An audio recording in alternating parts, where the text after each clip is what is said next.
still can't believe the password to the Kuro no Echi was Chrono H, who are at the Neo planets.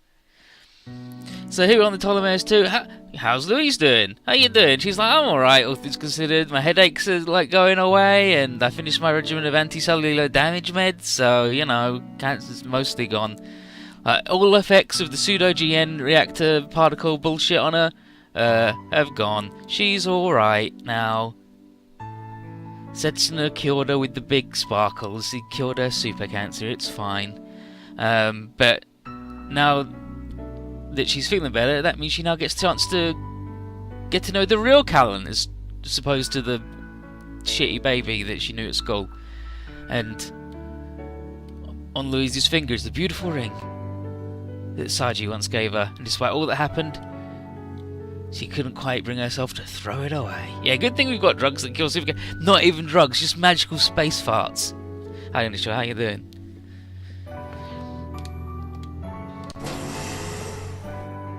And here's Saji, and he's been helping investigate the Innovator's big boat. And it's a vital cultural artifact of Aeolia's that it is. And for the most part, it's been put into cold storage until the world calms down, and then they'll actually have a good look at it. And Andre will be left to guard it. And Billy Katagiri is going to be in charge of the whole thing, because he's still awkward around, you know, most people that aren't Sumeragi. But Callan and Saji tell Louise there that they're going to go deal with Lelouch. Not because they hate him, because they feel it's an obligation as his friends to stop him, because he's just, wow, he's got a bit out of control. And Saji's like, yeah, and Louise's like, kind of like you and me, I guess. Except, Saji's like, except you're more than a friend to me, Louise. And Callan's like, alright, geez, alright. I'll see you guys later, bye. I got shit to do. Talking about the friggin' frontier. But yeah, they're like, let's meet up on the frontier fleet once the war is over and your rehab is done. Yeah. Also said that one's a mind controlling wizard shithead who became God Emperor of Earth, and the other isn't. Space farts, that needs an explanation. Her super cancer was caused by, like, an incomplete copied version of a thing that powers one of our robots, the GN drive. It was the incomplete solar furnace, and anybody that got touched by any particles that shot out of it developed super cancer, and they would, like, their cells stopped regenerating, and like Louise lost her hand, and they couldn't even grow her a new one because she had the super cancer. And then it turned out the actual GN drive, when it farts out its regular bullshit, it can just cure you. Don't worry about it, it's fine.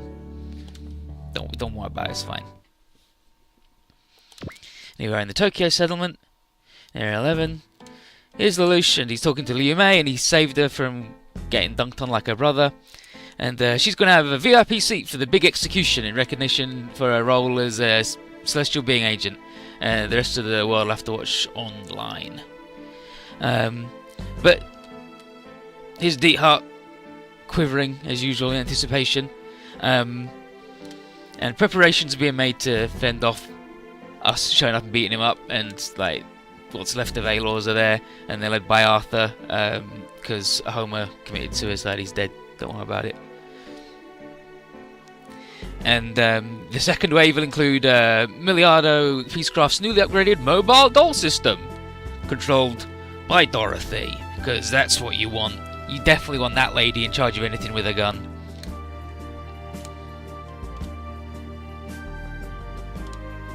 Arthur Godman.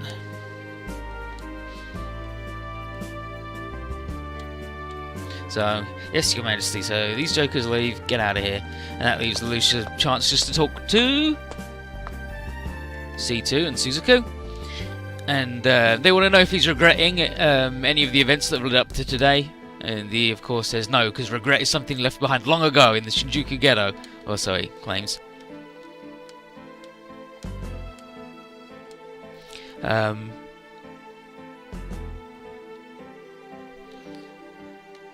But yeah, he's kept up appearances even in front of Nunnally, aided by an inability to find any other way of doing things, despite being the smartest boy in the world. But C2 finds it all like extremely pitiable. But much like Miliardo Peacecraft, Lucia can no longer turn back or afford the luxury of treating his sister any better than the rest of the pieces upon the board. C2 asks if Lucia hates her for altering his life with the Gaius. He's like, no, it's thanks to you that I could do this and took my first real steps under my own power. And he says that everything after she gave him the power is like all on him. Like, she gave him the power, but he was the one who used it the way he did. And C2 says, well, it's not how you normally are. But true to form, she vows to be his accomplice, his partner in crime till the end. But there are places that even she cannot follow. And here's Relina and Dorothy having a little bit of a disagreement. Because fucking Dorothy. But let's see if I can find these Jokers thing, because he said that they happened on a previous stage and I've got to find it.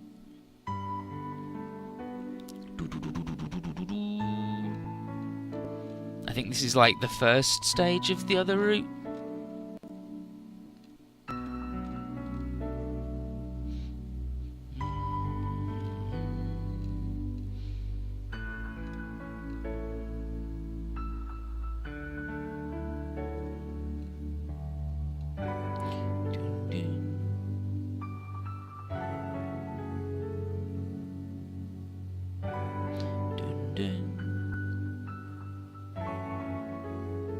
Okay, so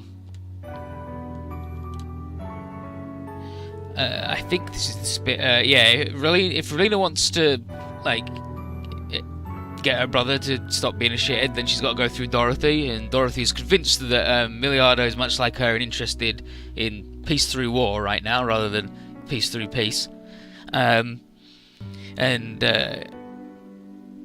Relina's like, no way, my brother is definitely not like that. He would not desire a peace built on depriving the people of their freedom. And Dorothy is like, well, that's your limitation, not his. And, but Dorothy is like, alright, whatever, I'll leave you alone. But she says she's going to prove that peace will follow this fighting. And all Relina can do is like, yeah, well, maybe.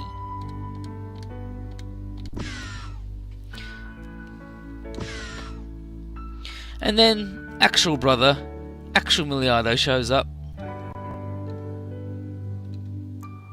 Now I've got to get back down to the other thing, because this is where it diverged.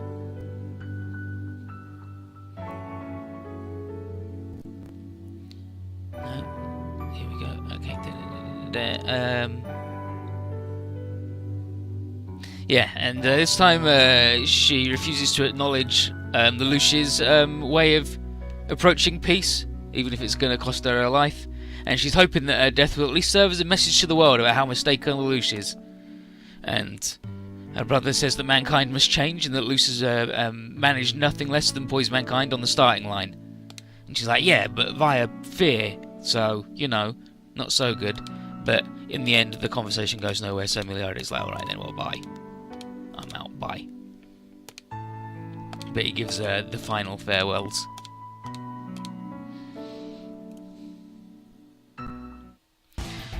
Over in Akuman, the Federation Army troops are being recovered to help get ready for the showdown. Area 11 is Pataria and the other dude whose name I can never remember, Kitara. But that mostly just sounds like the government doesn't view the rebels as a threat anymore, and that just makes the rebels, you know, more likely to rebel, because they're like, well, if then, well, the cat's away.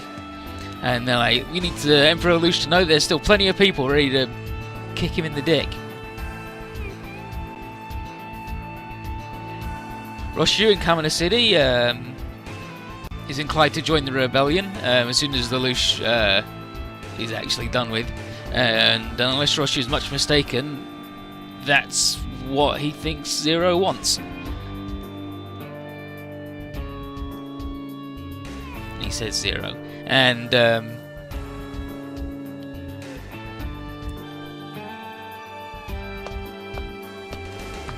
these jokers are cool. Talk about it. Here's Nina, and Nina shows up, and she also agrees with Roshi's little thing. She understands that Zero's got a huge plan on this one, and she wants all of her classmates to take a good hard look as to what Zero is actually up to.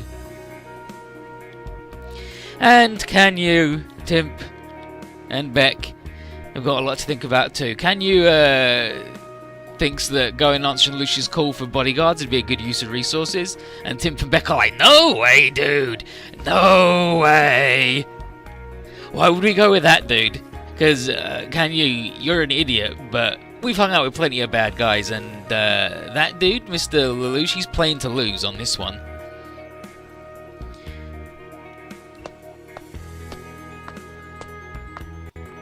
And then Marina shows up, and she offers these jokers a hot meal at camp.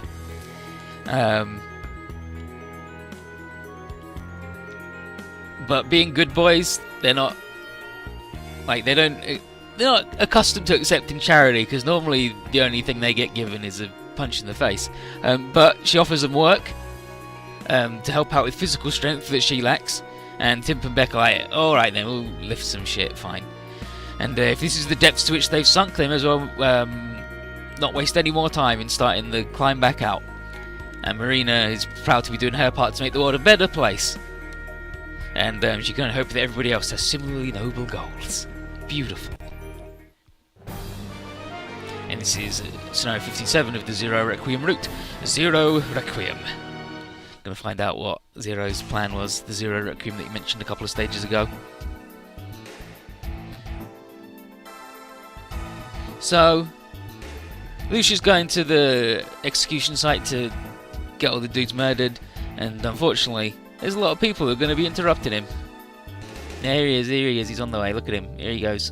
Here we go, gonna get those bad dudes murdered.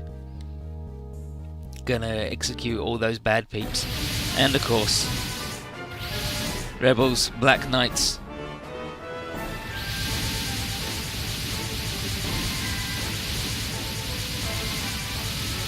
And then some mobile dolls, brilliant, great. Here's Godman. So here's Katie, she's shown up and she's like, alright, we are mostly just a vanguard for the real attraction, which is going to be the Zexis. And there we are, and we're bringing Chingaragan, the Quarter. Zexis, like, hell yeah. Yeah, so, the best special forces that everybody's gotten, rescuing everyone who's condemned to execution, and most of them are already under Cornelia and Guilford's care, because they just happen to independently be waiting for the best chance to strike. So, nice work.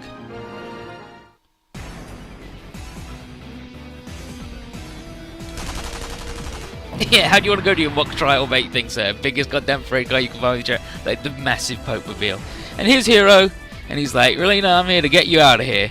And Crow's like, yep, me too, I guess I showed up too, so here's all our special forces nerds. They mentioned Cornelia and Guilford have got it. Relina can't understand why Lelouch and Miliardo are so determined that blood must be spilt to bring peace, because that's the rhetoric of despots. Oh, jeez. And Hero's like, yeah, maybe, but as far as the two of them are prepared to spill their own blood to see it happen, then I'll beat them up, it's fine. Because let's really not forget that Lelouch went to a lot of trouble to prepare for today's spectacle, and all with the goal of stopping everybody from fighting. Once Zex and Lelouch are done, then the fighting will be over. And if she lives long enough, she'll get to see real peace. And that chance is the best that fighters like Hero can offer the peace lovers like her, and she'll just have to trust him to keep his 2 promises to keep her safe and also not die. And Lady Yoon's here to look after Dorothy, Relina, keep her safe. And then Hero says the big goodbye. Yeah.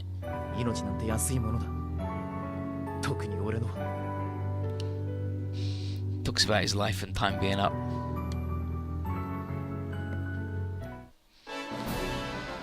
Here we go, launch the nerds. Alright, well, I want to launch that nerd. Okay, so I'm launching those 5 nerds right away. That nerd, that nerd, that nerd, that nerd, that nerd, that nerd, that nerd, that nerd, that nerd, one. That one. That one. Kiriko. And then the two darn cougars. Yeah, we got 'em. We got 'em.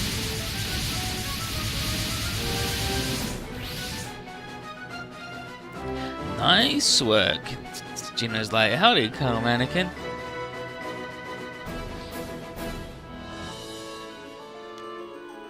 So, now that we've shown up, these guys are like, alright, the Gundam can fight, let's go. It's Patrick, the immortal Patrick Ulyssa hanging out, and Anya's like, this dude's an idiot.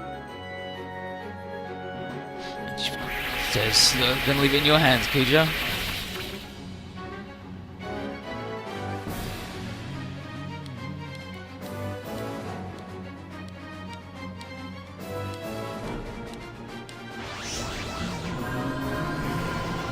Yeah, so Gino and Anya are staying, and otherwise it's gonna be and his Gino, he sucks. I just fucking hate him, he's the worst dude in Code Geass. And then Anya, who's alright.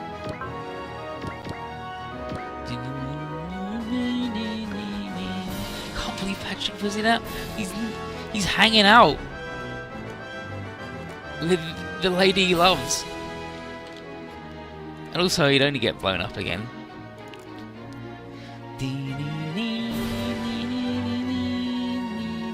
Actually, I do have 57, so I do have this stage. Why I hate on the Geno boy? Because Callan is the best character in Code Geass, and she gets kidnapped and replaced by Geno for like 12 fucking episodes of season 2, and he's just the most boring, average, generic dude. He replaces the best character in it, and it's just like, oh, good. Smart move, you did it. People who make Code Geass, you took the most interesting person in it and replaced them with the least interesting, most boring, garbage trash man.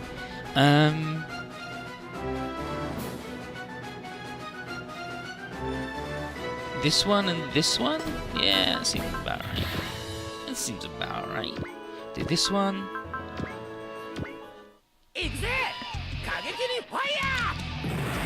Dynamite explosion. Boom, boom.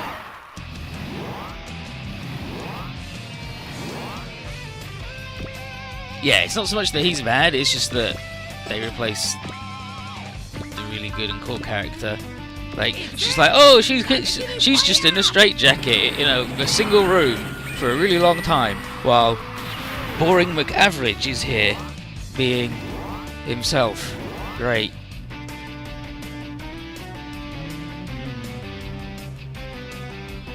I don't believe we have an SR point yet, right? Yeah, we don't, because it's lot loads of enemies on the same turn.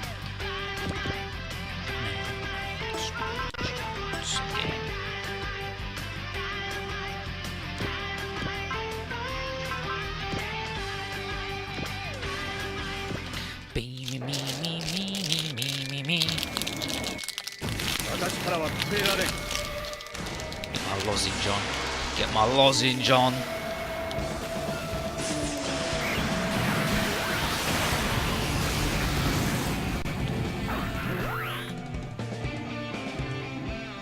Yeah, like at least the dudes who are terrible in Code Geass, they're at least interesting, whereas he's just there. So it's not like he's the biggest Hitler or whatever. It's just that it's just really boring.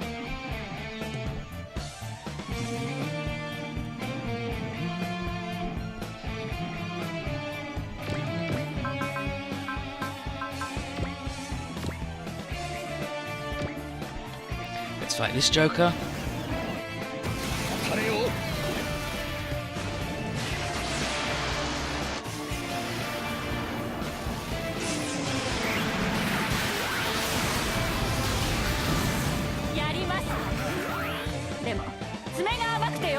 Here's Dorothy. Let's get this show started. You're at the lab? Well, that just means you can watch anime in a clean environment. How you doing?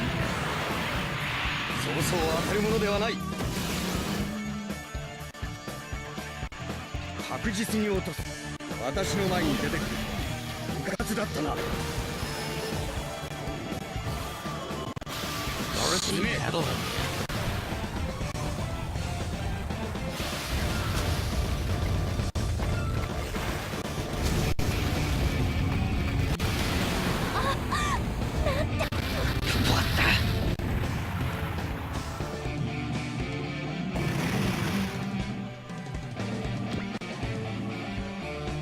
Now I got translation for this nonsense. Okay, so Quattro says those red and blue mobile dolls, way different from the rest. And Troy's like the speed's certainly that of mobile dolls, but there's flexibility in their moves. And then Drew's like, it's a mobile doll with a person controlling it leads to this sort of performance. And here's Dorothy. The Epion system's put to practice as a mobile doll command system. As expected, Emiliano. With this, it's possible to have human will working on these bloodless mobile dolls. Go, my puppets, dance in magnificence. And it's like, wow. Brilliant, great. Thanks. Thanks. Thanks. Thanks. Thanks, Dorothy. So, now instead of there just being mindless killing machines, they're now killing machines controlled by a crazy lady. Which I think is much worse, all things considered. I hate that we only get 3 Shin Ligers.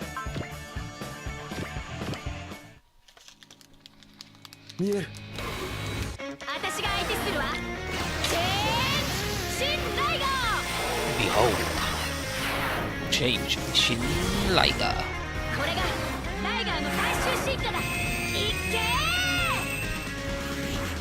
Okay, Dorothy is Rue in Double Zeta. She's Inez in the Desco.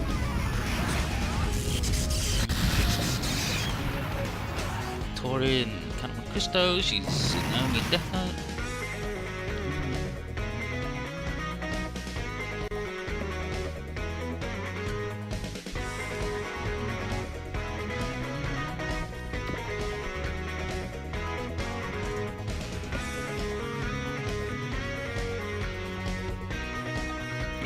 That's it. I mean, she's in a couple of other things, but like, those are the big ones that we would recognise her as. Runa does love Shin Liger. Like, she definitely sees K in that and is like, damn, sorry, Toga, don't want none of that no more. No, she is not in the physically in the doll. Like, she's controlling both of them from a command station miles away, just like, hell yeah!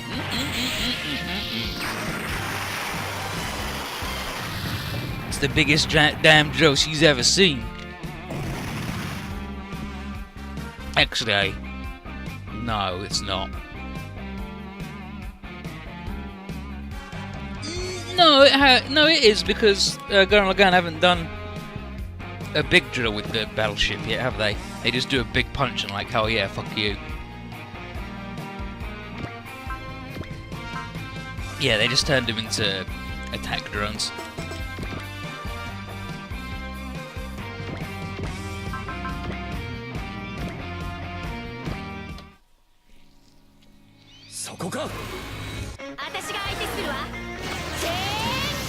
Their takeaway from Trey's totally styling on him that one time wasn't, damn, these things are kind of shit. It's, oh, they're too mechanical. We need to get our bullshit on. We'll just give a crazy lady the thing, a lady that doesn't know much about fighting. It's like 30 minutes. Don't worry, it was just talking about stupid shit.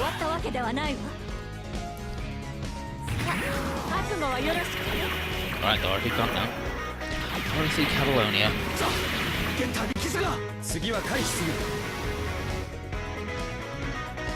It wasn't even important talking, it was just, oh hey Louise, your super cancer's cured. How about that? Nice work.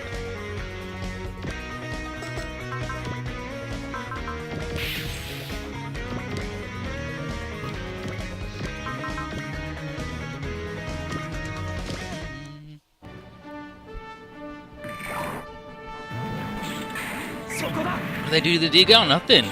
She's just sat in her base somewhere controlling these mobile dolls. Louise is cured of her super cancer. Lelouch's headed to the bullshit, and loads of people are going, "Hey, pay attention to Lelouch's actual plan." Or rather, Zero's actual plan.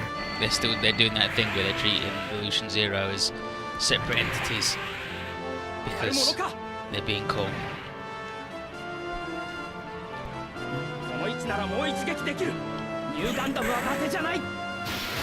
New Gundam's not just for show.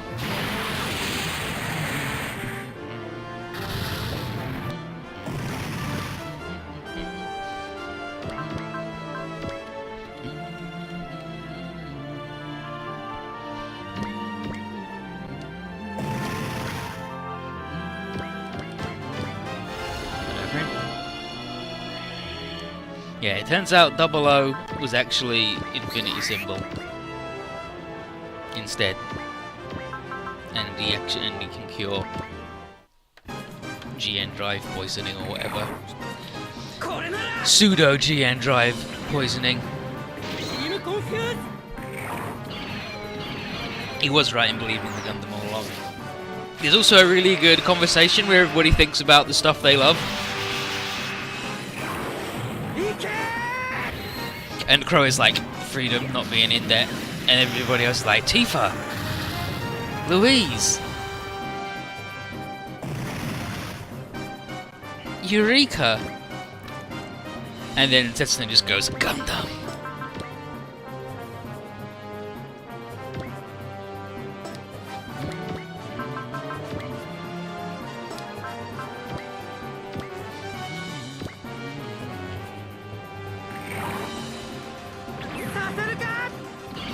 And you'd help me translate what Amuro says to Ribbons.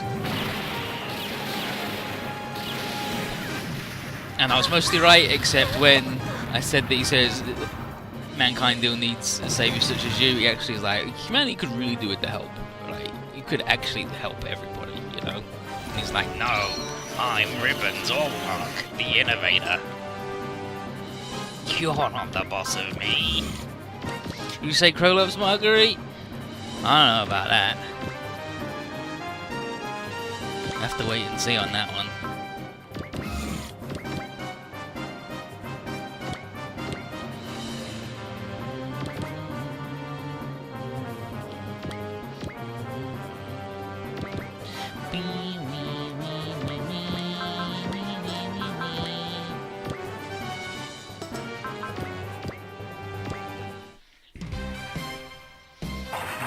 Marguerite made out money. I mean, she is like a high. Well, she was a high-ranking knight, so maybe she's got some money on her.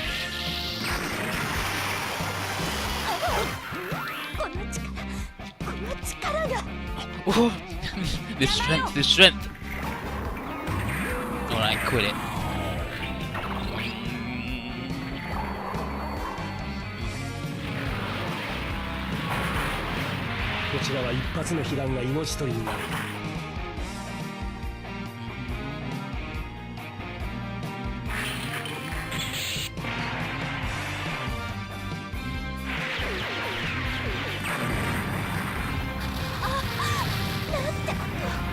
What the heck?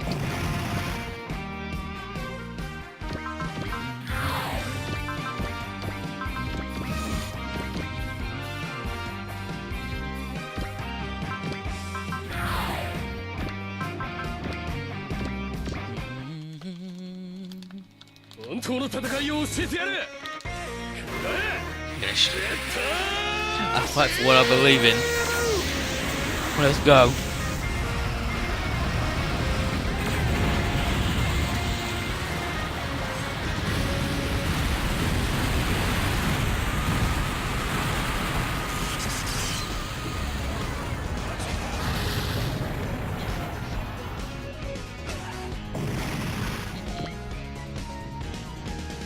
Uh-oh.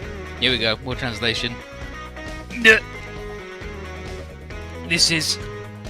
a tedious man approaches. Aim weird. So, to add to all this confusion, a Sphere Hunter's arrived. Surprisingly sharp, aren't you, Crow Roost? And then Tetsuko. So, you're the owner of the false black sheep sphere. Aim weird. And then And then Rand, he's like, oh, I see, an even more intense, ill-natured stench hanging around than even I've heard. Or just, wow, you're a bad dude. Pleased to meet you, Setsuko Ohara, Rand Travis. Self-introduction won't be necessary, I presume? Well, that saves some trouble. We don't have time to spare blabbering with the scavenger all day. You actually picking a fight with all three of us? No, all of Zexis?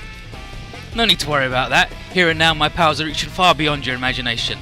That's right, in this space full of lies.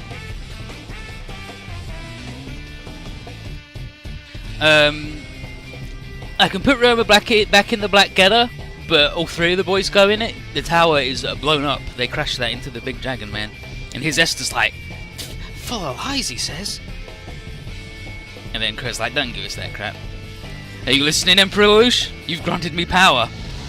And then aim with the Tears of Flower, insisting Iron Demon from the Heaven's Twilight. Thanks to you, my sphere has reached an even greater level. The Tears of Flower are insisting Iron Demon from the Heaven's Twilight. Yeah. And his mug like, what? Divided yourself into clones? Oh, nothing like that. All of this is the actual me. This is also the power of dimensional energy. Quite so. My element has excelled in reaching even the higher stages. To fill the world of chaos and disorder with lies, and then they will arrive along with the Spiral Nemesis to come for me. The distortion of water and the red iris, Spiral Adam's key, spinal cord reception, body's magma, the lighted pupil of messenger sneers. What? And then when he gets like this, it's impossible to have a proper conversation. Either way, the only thing to do is pretty clear. Grobrust. Hey, sometimes your lies are just sad, you know? I'm gonna give you've been taken captive by your own lies, your last rites, right here. And then we beat him up. So, yeah, we're getting into like aims, just ridiculous fucking bullshit. Just a million fucking aims. This one's the real one though, you can tell because he's got a million more hit points, but they're all the real hit.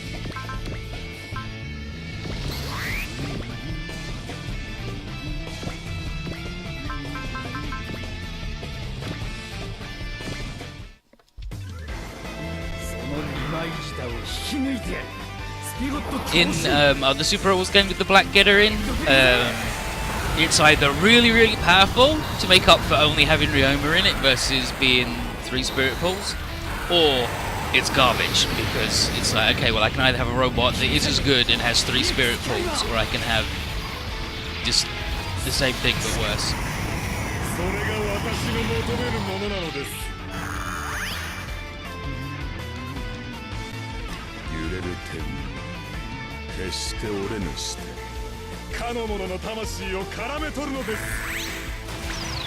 Your soul is mine. It's like the cornerstone of your soul is mine.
Aim's really good.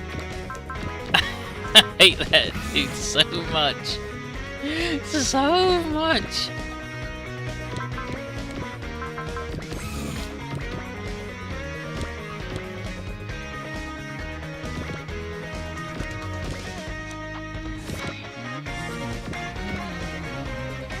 Oh, and this dude gets to go again. Of course he does, because he's got the platinum emblem. Never mind. He's good.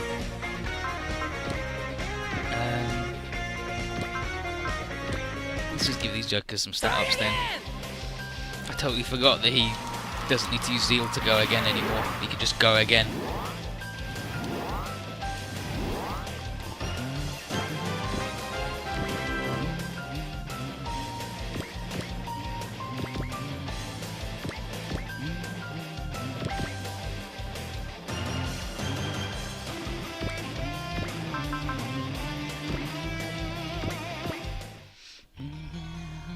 敵はモビルで攻撃を開始する。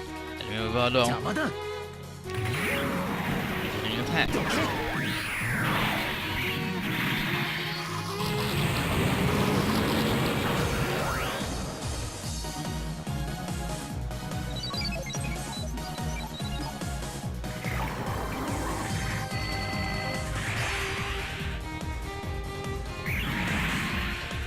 これ以上の抵抗は無意味だ。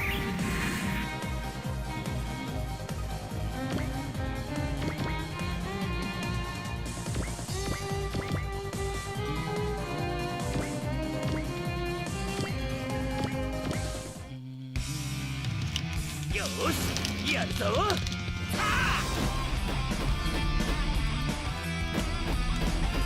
Nice, nice, nice. You did it.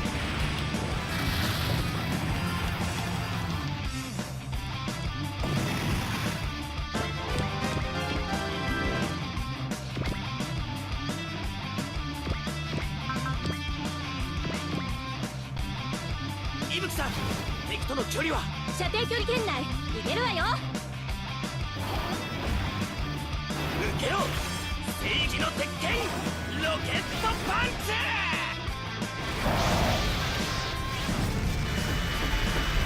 うりゃ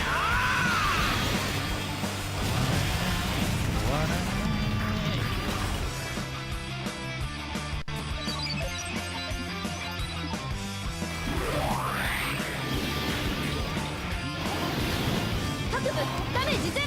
やるじゃないか、赤城。こいつを壊すわけにはいかない。 You did it! You did it, Akari! Yeah, good action.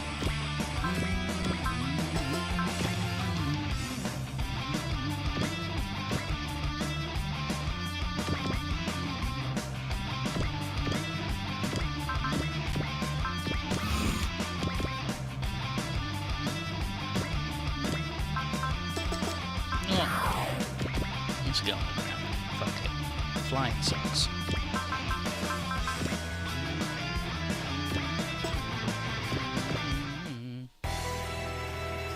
目に物見せてやるぜ。関空拳。 Yeah, on that one, there's a definite moment where you have to go, okay, I gotta get on with it for the SR point.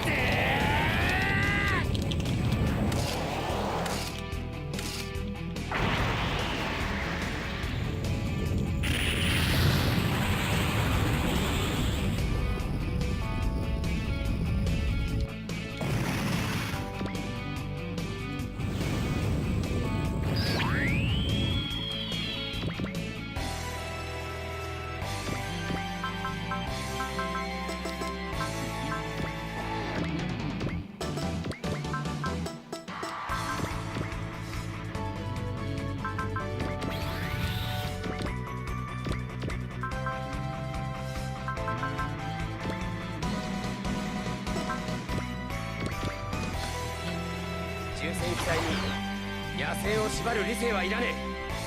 やってやるぜ。こいつでとどめろ。やるよ忍。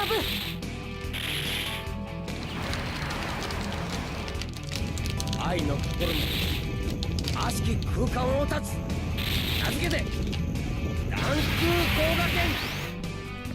Heart filled with love. やってやるぜ。 Big sword.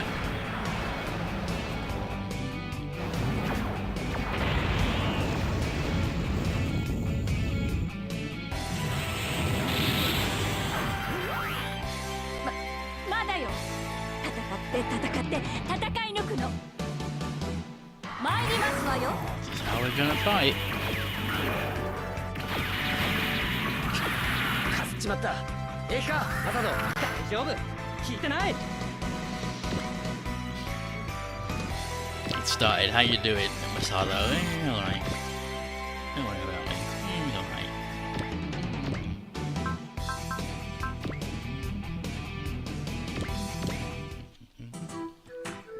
行くわよみんな。やってやるさ。先に言われた。エイダお願い。 Not filled with love and a big laser sword? Because if your heart's not filled with love, then ダンブレード。 you don't have the strength granted by fighting to defend said thing that you love.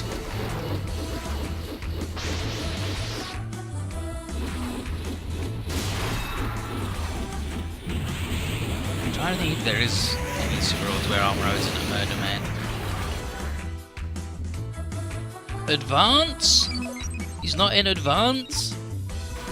Because he can't fucking hit anything? この程度の攻撃当たるわけにはいきません。ヒュー言ってくれる。 Phew. The in that game, the best real pilot is Ko from Stardust Memory, because he's the only one that has fucking strike for a really long time. It turns out being able to hit enemies is pretty important as far as getting to actually fight them. Excalibur.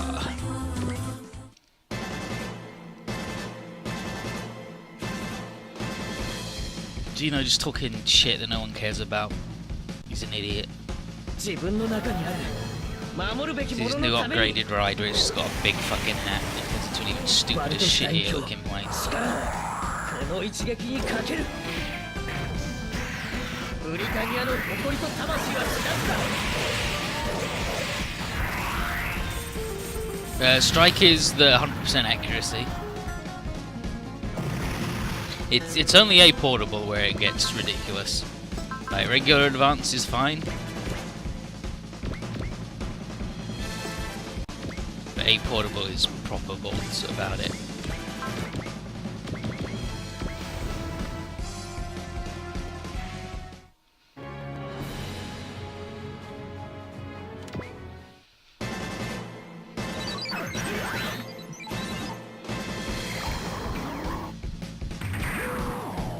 Like in that game, the best unit is one of the Dragonar boys これがラウンドの because they have an Ewax aura, 私にも sonic warfare and 触れないもの countermeasures. がある。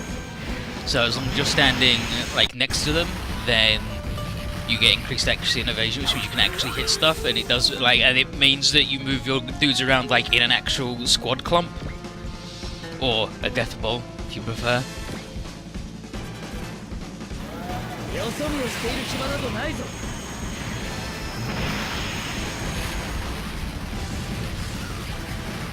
Yeah, in J, probably my first 20 level ups are all accuracy. But everybody all the time, just because nobody can fucking hit anything. Because the Nadesco boys are all small, and everybody else is just good.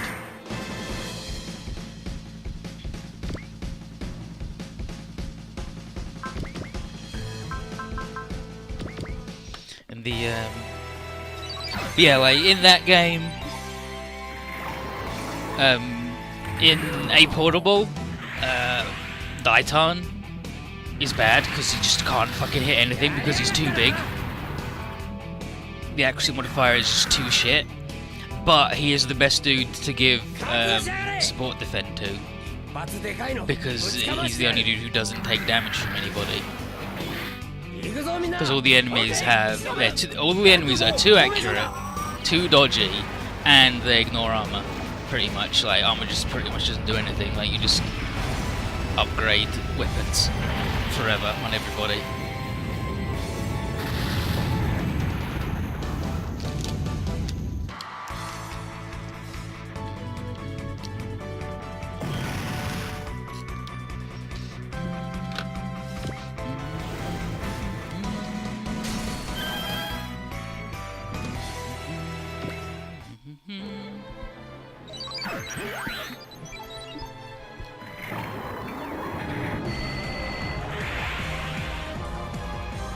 Yeah, all the enemies are just M or smaller pretty much.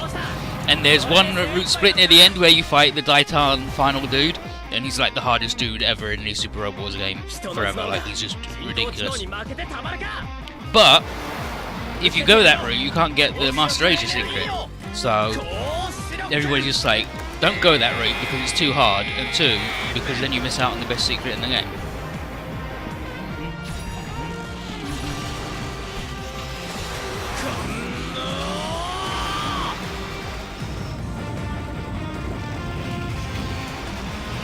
Yeah, like, upgrading weapons for everybody is generally like the best idea anyway in Super Robo Wars, because of it's the opposite of diminishing returns.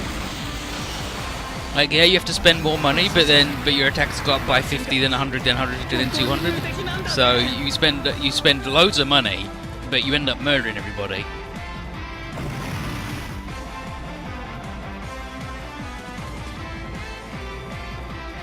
Yeah, Master Asia's a good boy. It's also a game that's Advance is also the game that introduced like full upgrade bonuses.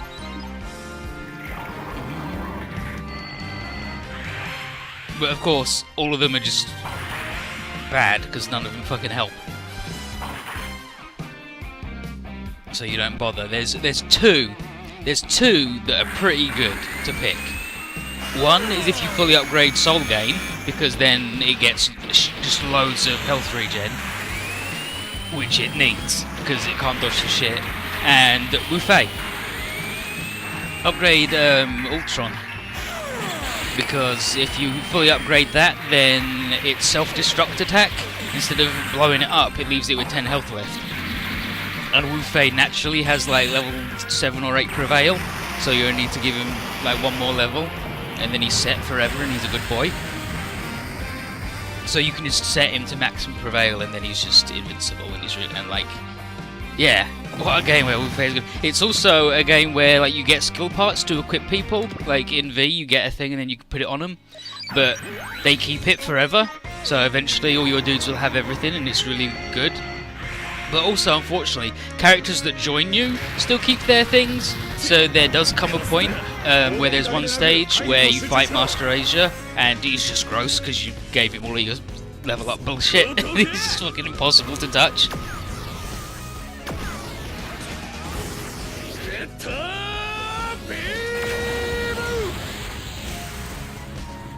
You're like, whoops, what's I'm giving that dude all the support attacks and defense. Yeah, Wufei, you get in there and blow yourself the fuck up, and he's like, hell yeah, dude, stronger than ever before.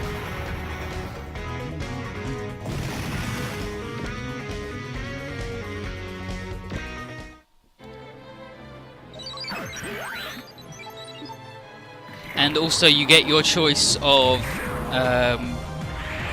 if you pick Axel as your start guy, you can pick Soul Gain, or Visaga, the ninja robot with all the claws and shit.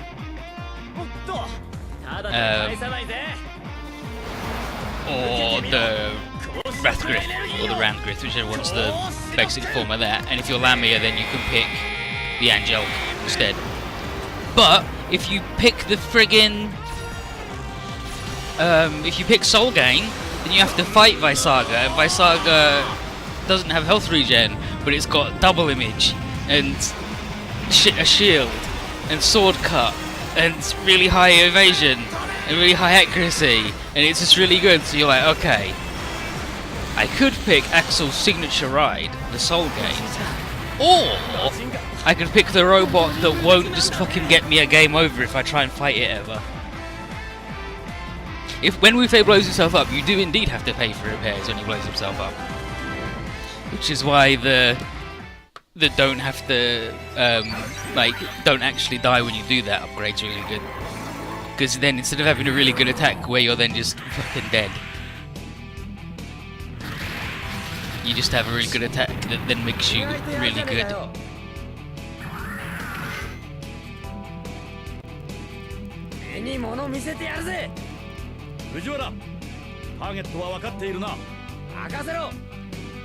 And because getting parts and stuff, you get it for like blowing dudes up, and the first, actually I think it might be stage 3, has you fight like Shah, Gato, and somebody else. And when you defeat one of them, they run away. But all of them have got a really good skill part that you want. You want all of them because you want as many go fasts and support attacks as possible, so you can actually fucking win the video game. Because you're like, oh hey, only one of my dudes has got strike. If he can attack an extra 4 times a turn thanks to assists, that would be really useful. So then it doesn't matter if your main guy misses, because your main guy is just there to initiate your guy who can actually hit things. But there's like a set thing where it's like, okay, put all of your money into Bright, because if you don't, you can't get loads of parts, because you need to be able to kill all of the dudes all at the same time. And it's like, okay, you need to pour all your money into Bright so you can get his map attack good enough where you can kill all 3 of those jokers at once, so you can get all of their item parts.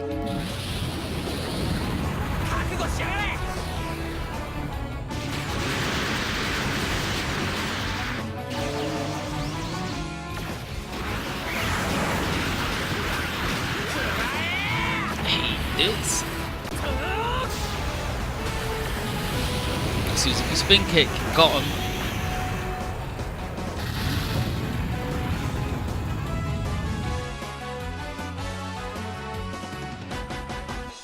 But yeah, all in all, it's a weird one. It's not as hard as a lot of people say it is, but it does require a definite, like, approach to get it to where you can't just go, okay, well I'm gonna upgrade whatever on whoever and it'll work out. It's like, no, like, what? I can't counterattack. It's just that you actually just, like, there are like 4 dudes that you have to bring every stage or you lose. Yeah, you kind of need to know what's gonna happen, or you're just like, oh jeez.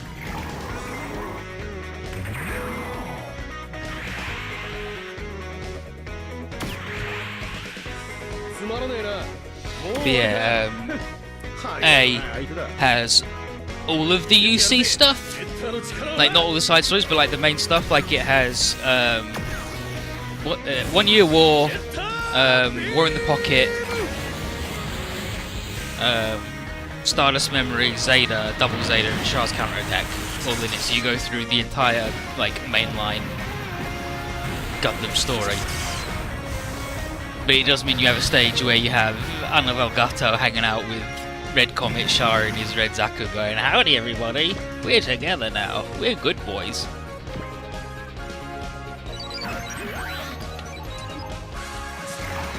You just, nope, no times it's just that everything's all happening at once and it's all fucked up. It's just all jacked up.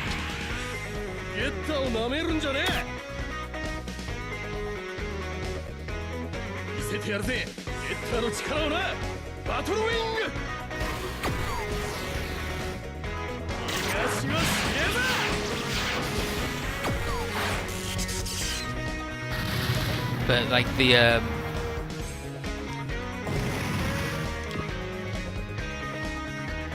but I think it's D? I wanna say it's D, but it might not be D.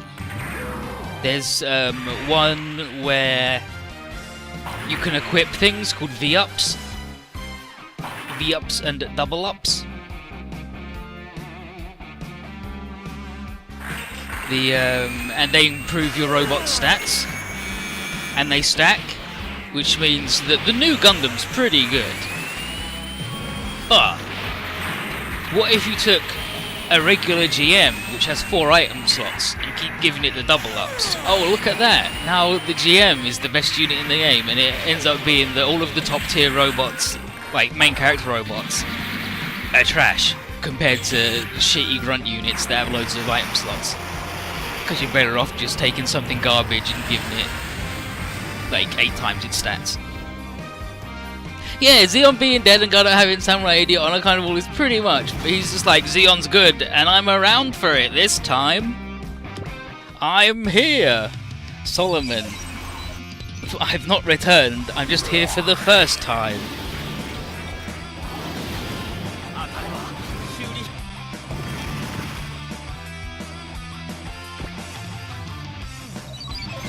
Oh, 8th MS team are in it as well. 8th MS team. So it's probably Shah, Go, Manavel, and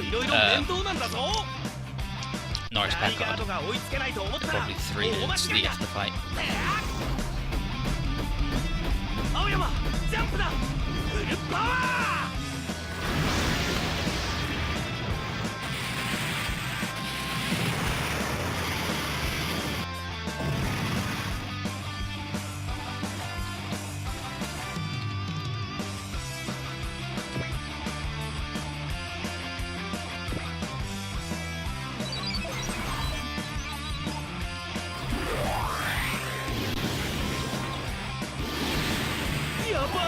やばい。壊すと始末書だ。先に手を出されたからって熱くなるなよ。そんなこと言ってる暇があったら。 8th MS team is like the first one where you're like, oh, okay. Doing these 1-year war side stories doesn't really work, because now it turned out that the Federation had 3 Gundams on Earth just hanging out.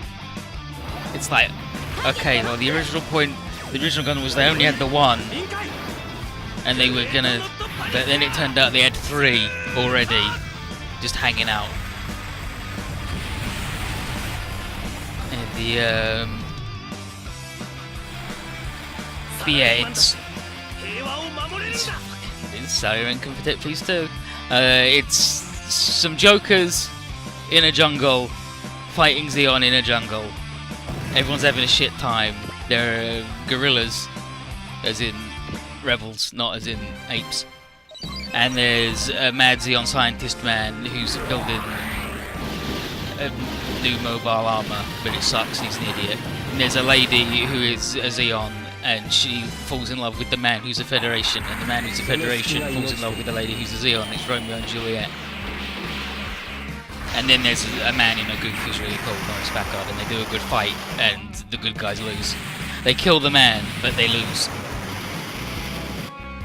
They had to protect the 3 experimental gun tanks. And Norris got them all. He gave his life to fight to get them. And it's a really good fight. It's a really good fight, and a lot of people really like it, like 8th MS team, because it's a lot of the time it's the first time they encounter that sort of Pyrrhic victory in media, and they're like, hell yeah, that's fucking sweet. But the actual TV series as a whole is actually like bad, because they changed director every 3 episodes, so we never knew what it was doing. And it was originally meant to be like the A-Team, but with Gundam, and then it ended up being Romeo and Juliet instead. Like, there's a bit where the main character and the lady are in the mountains, and he uses his beam saber to melt some ice so they can have a hot springs episode. And it's like, stay in the robot with your fucking heating on, dude. It's fine.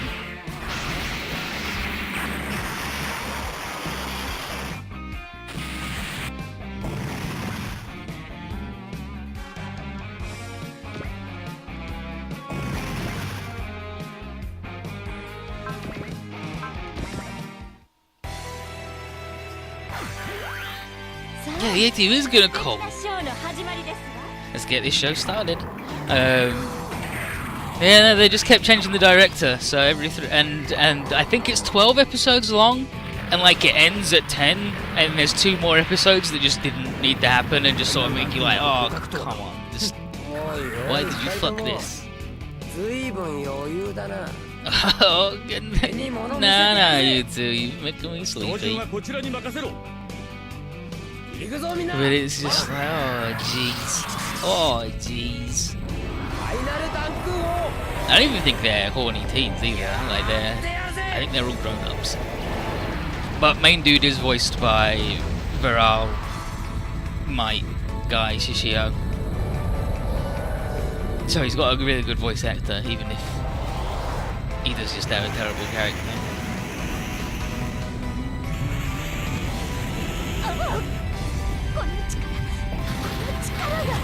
This power. bug. Bum, bum.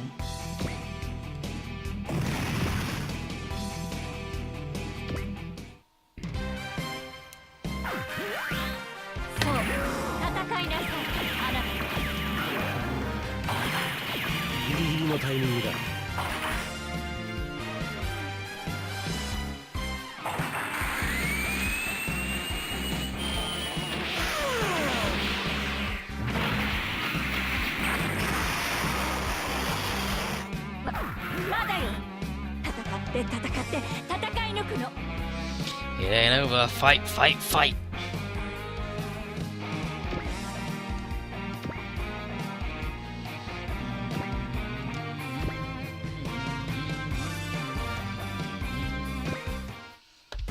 Here's a 揺れる天決して折れぬして血のツタブラッディバイン bloody fine. 戦場では臆 Aim's 病者 actually が生き just 残る gross. I love him and hate him. He's too good. 目の石で引き出すそこだハイプレッシャーシューター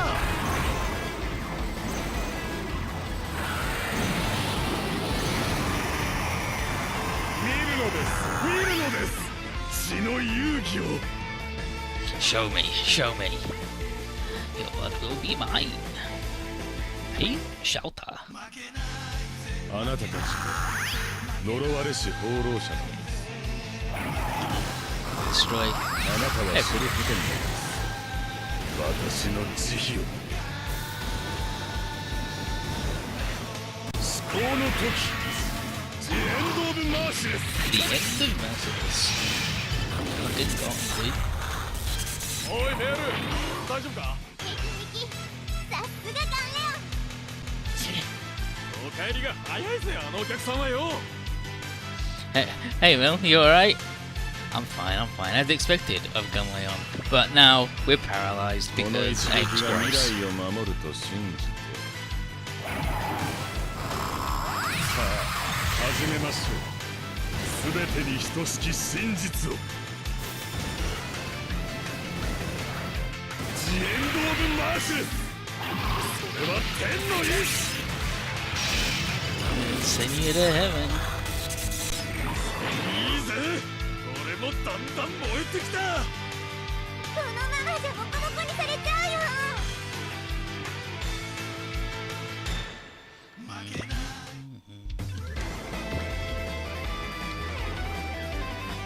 Please, leave this poor boy alone.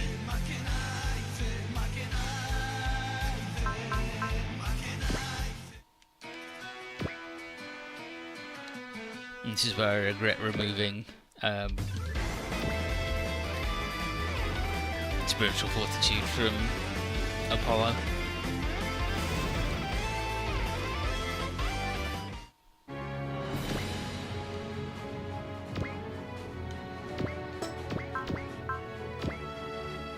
Never mind, I didn't, so he's good.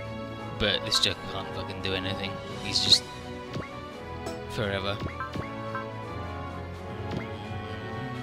And his S bonus is he gets more will for taking damage than he normally would. What kind of name is End of Merciless? A good one made by a shithead. Fucking name.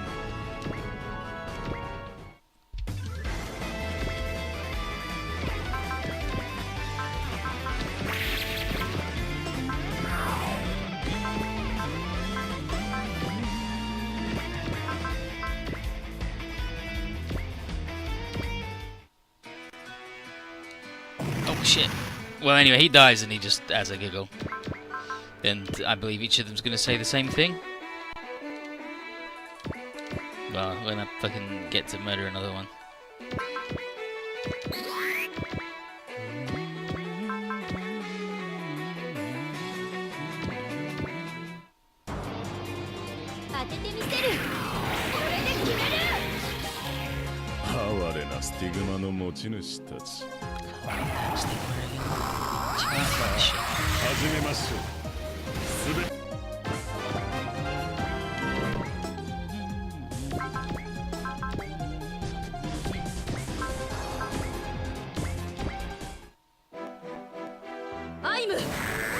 での借りを返すぞ。 Yeah, ha ha ha ha ha ha ha. Just talk shit. Vengeance and knife.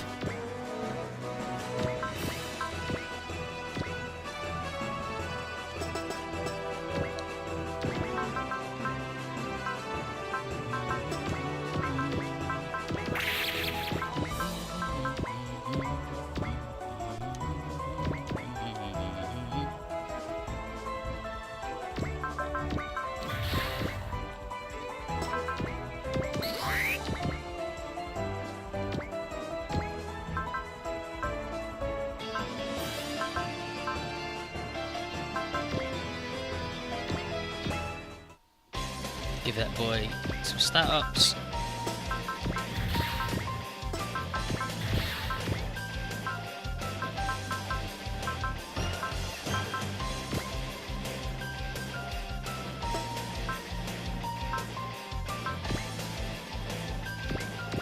Give that boy a heal too. Hey boys, how you doing? Yeah, not a single one done that time around is bullshit. And prayer doesn't exist, that's an OG one only. Not getting hurt aim though. Ha ha ha ha ha ha. Fuck off.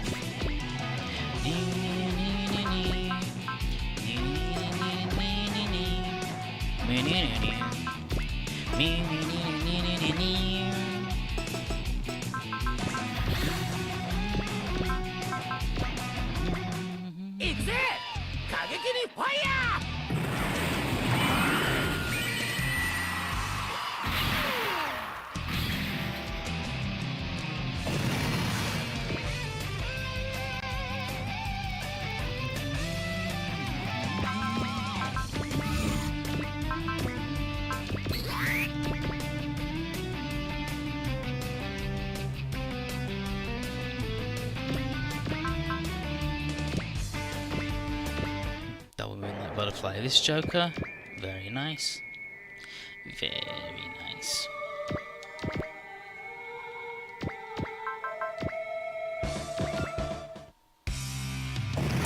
That guy.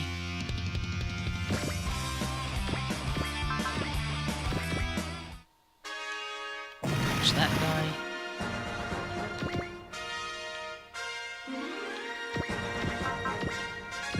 Watch that guy.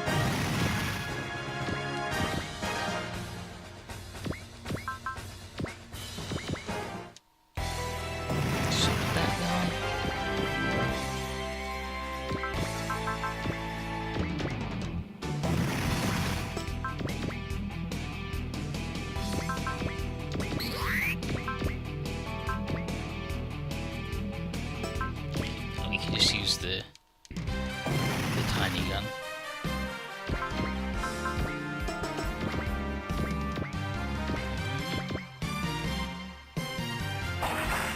I don't believe you have ancient there.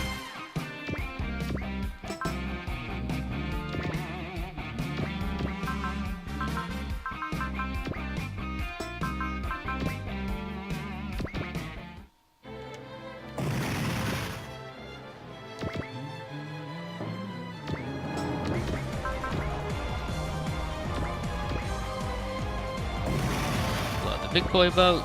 He's like, Godwin's like, oh, I can't believe it. We're done. Nice work. With A-Laws down, 0. What is your next move? What is your next play, Joker?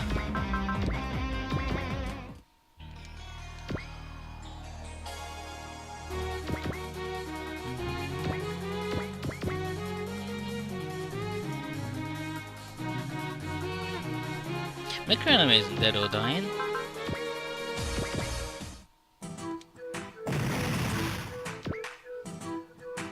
Don't know why you'd think it is.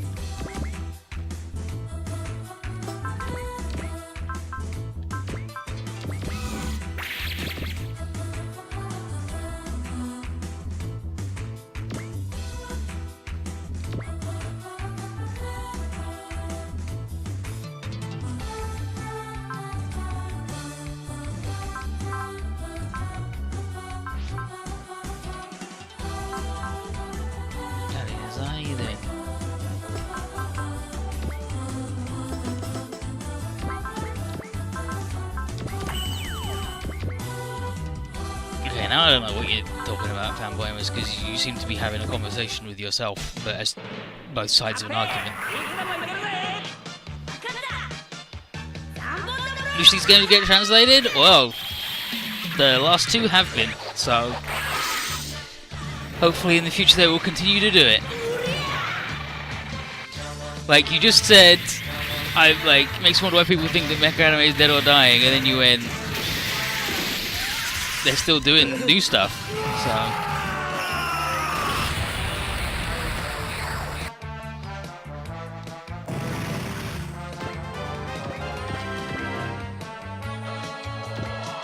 And that's the real boy over there.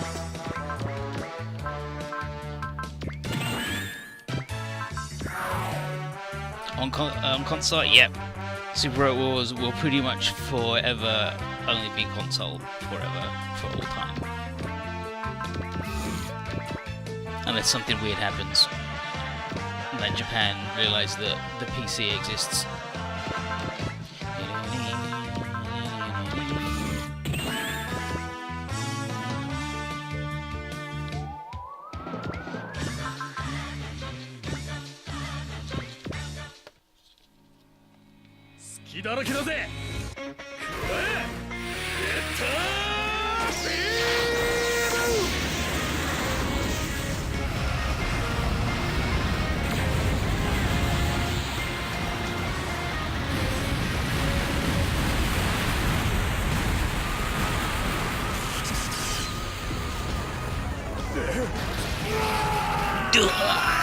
Poor Aang. Died as he lived. A screaming shithead.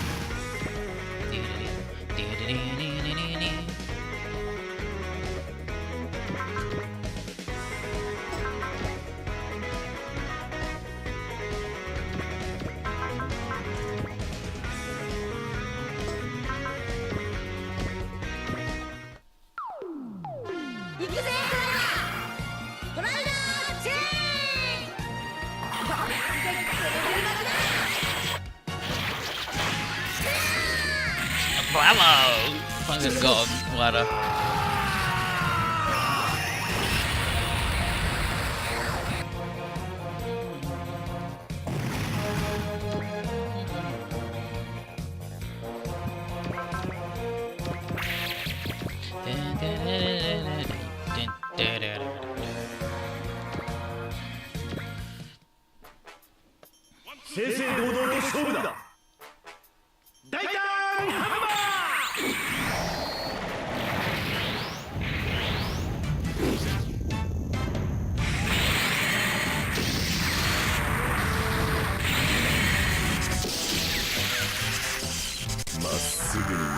I would be surprised. The Wii got one, I believe. But yeah, the Wii U didn't. But the Wii U didn't get lots of things. So, but I would be very surprised if there wasn't a Switch Super Robot Wars at some point.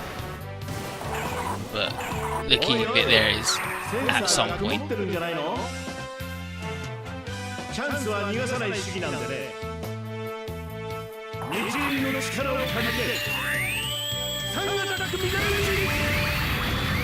Yeah, we got Neo, which is good.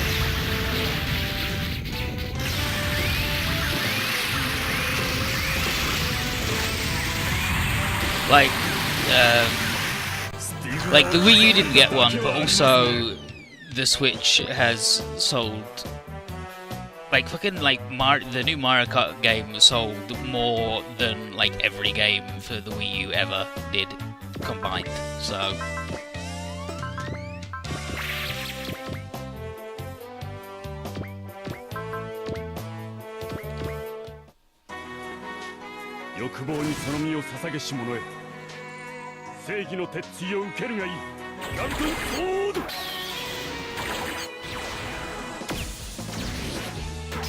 Raise up.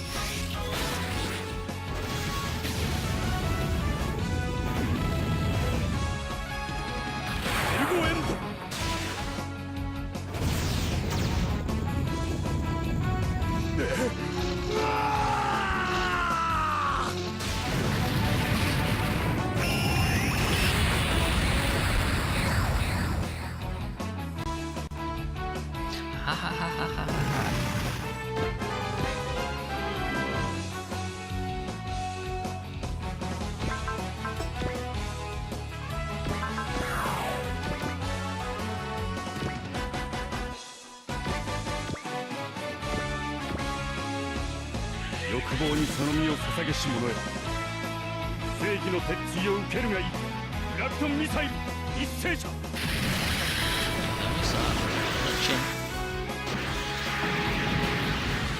あなたには世界を破壊する力があるようです。哀れなスティグマの持ち主たち、かの者の魂を絡め取るのです。Your soul. Right. You can try it. では次の行動に移るとしよう。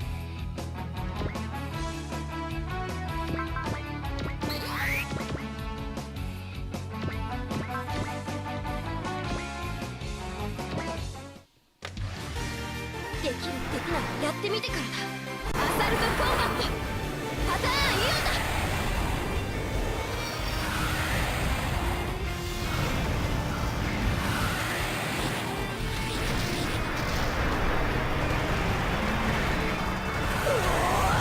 突撃だ。締めもやっぱり突撃だ。これが私の精一杯だ。だが努力というもの、もうすぐあなたは知ります。以前の私とは一味違うところをお見せしましょう。Like Tokyo Mirage Sessions sold something like 50,000 internationally, and that was considered a successful Wii U game. For example, the Wii U sort of fucked it really bad.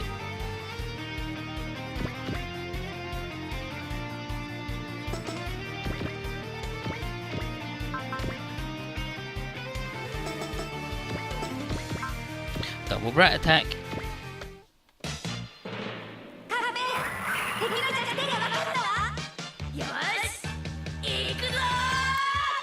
Well, Endless Waltz and F91 have been in Super Robot Wars, so I don't know what makes you say that they don't have enough plot to be in, because they've been in.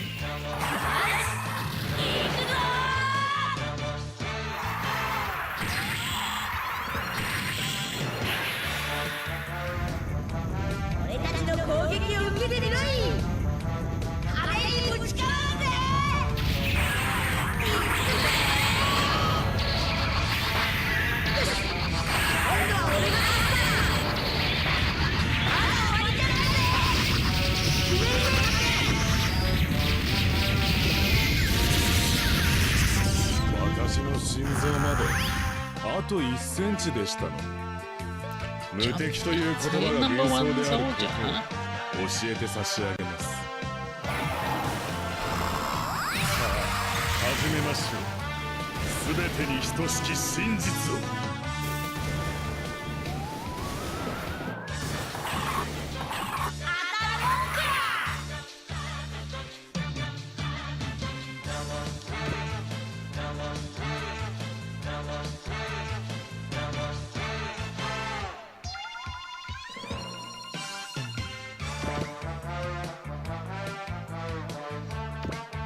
Yeah, there's nothing like wrong with the Wii U. Just everything about it was just they fucked it.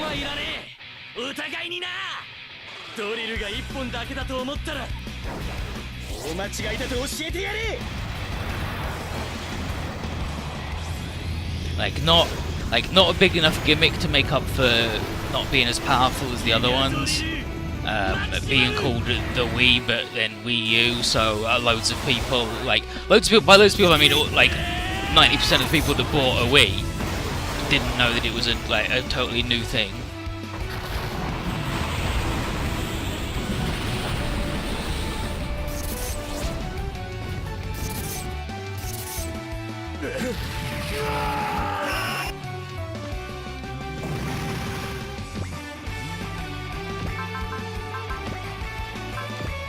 Just that Joko left and then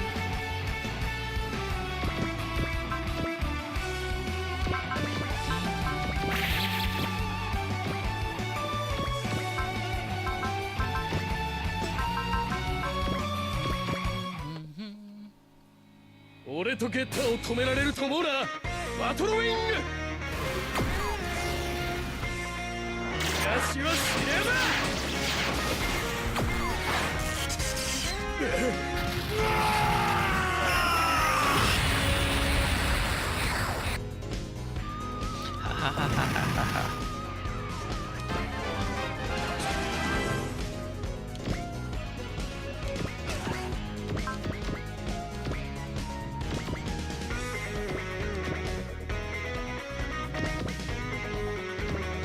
I want to get a Switch because it's gonna have all the shit on it that I like. I want that Monster Hunter.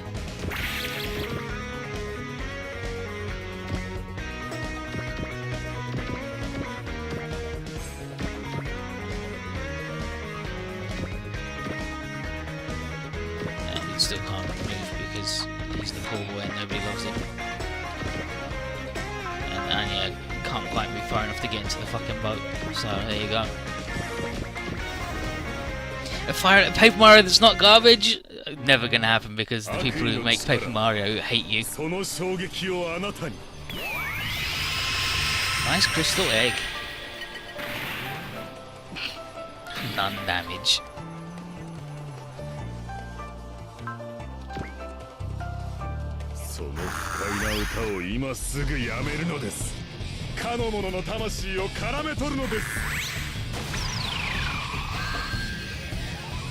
Yeah, I'm waiting for Monster Hunter. Like, I got a Wii U in the Monster Hunter bundle pack, so I was like, hell yeah, I want to play that Monster Hunter on a big boy. And then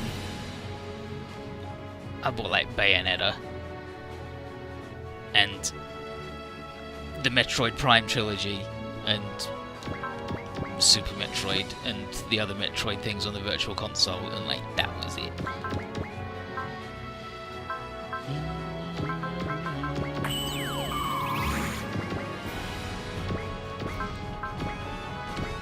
Here's Rand versus this boy then. I've heard all about you from Crow. You're the lying good morning. He's like, this is Japanese bullshit. Itsuwari no Ohayoka. And then Mel then says, that's wrong, darling.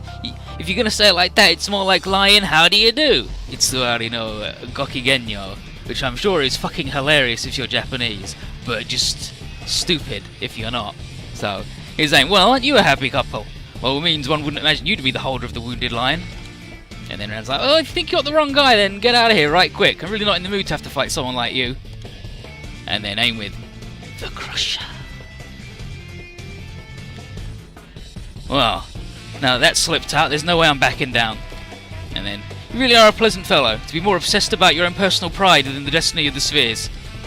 Keep your mouth shut, goddamn liar. I'm the wandering repair guy, the heat. If I actually had time to keep you company for your mumbo jumbo, I'd rather spend it giving my all for work and drinking delicious booze. Poor Rand, he's a good boy. I didn't get Xenoblade X because Xenoblade Chronicles is very good. Like, as a video game. For me.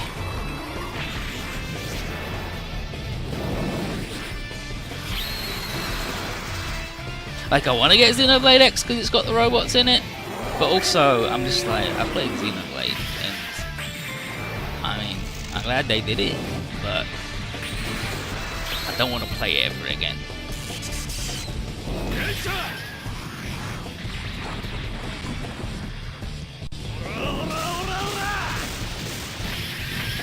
Too MMO for my tastes.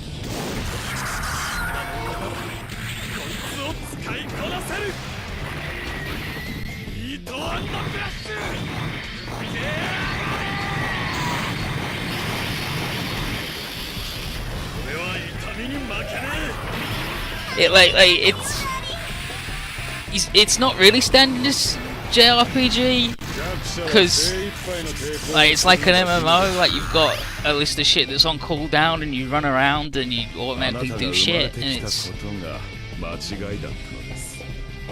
like if you play Guild Wars, it's very like that,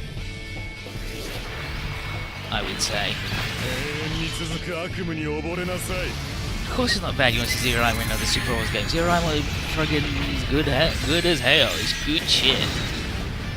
Oh look, actually we're upside down. Look at that big boy laughing at me. Innocent universe.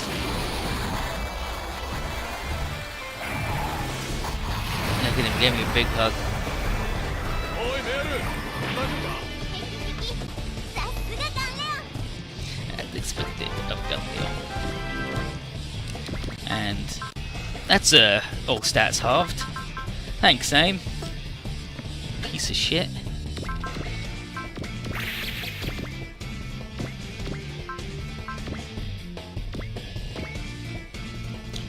Let's go. Pleased to meet you, Setsuko, or rather, let me call you the Sorrowful Maiden. You're the false black sheep, AIM Lied. There should be no need to tell you about both of our fates at this point. That sphere, I shall make it mine. This sphere is... The Vagola glory is the pride of me and my comrades. Those who try to snatch that away from me is mine and the glory star's enemy. Finally, in the mood for battle. AIM Lied, I'll shoot you down. You give birth to sadness for your own desires.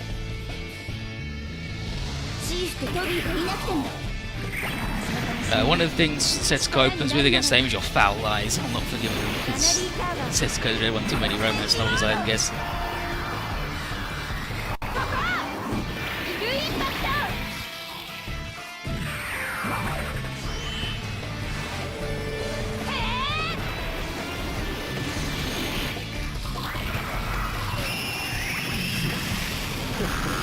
くすぐったいではないですか。 And yeah, like and the Wii's got smashed. Breath of the Wild when we like that's the thing with the Wii. It's like all the first party games are really fucking good for the most part. 相手の動きが見える But then you only got fucking 6 of them, and you're like, man.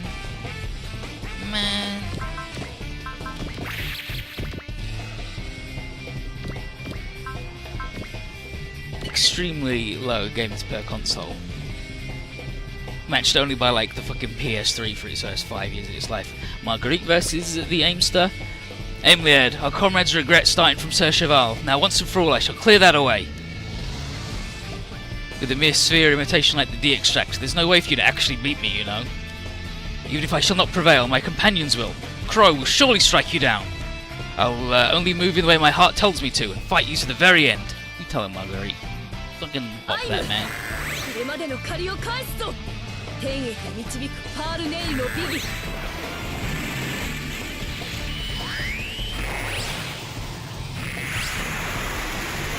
Hey, that 手伸びでとくと味わ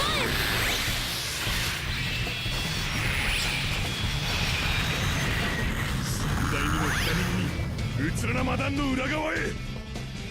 私は義理がたい人間なのです。 You think a human can beat me? 始めましょう。すべてに等しき真実を。 I've not played Super Robot パール 64. ネイルに傷はつけさせぬその隙を見逃すほど私は甘くはない美しき花びらよ刃と化せ What? It's only a goddamn tomorrow or whatever. この世への別れを告げよ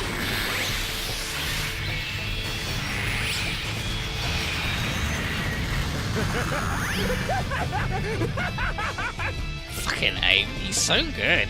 He's so good. Love that wild boy.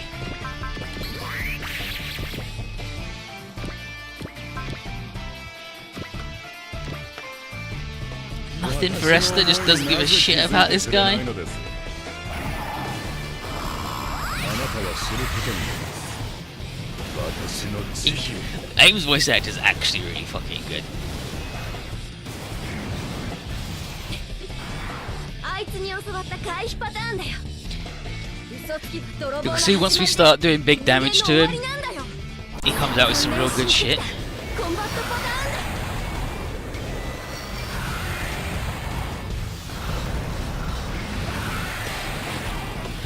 だ Having translated the later cutscenes, it's really good because every like single thing of Esther's is the boss says something and then she's like, what does he mean? What? I don't get it. And then somebody else has to explain it to her. 決まったよくやった私大の左にうつるなマダンの裏側へ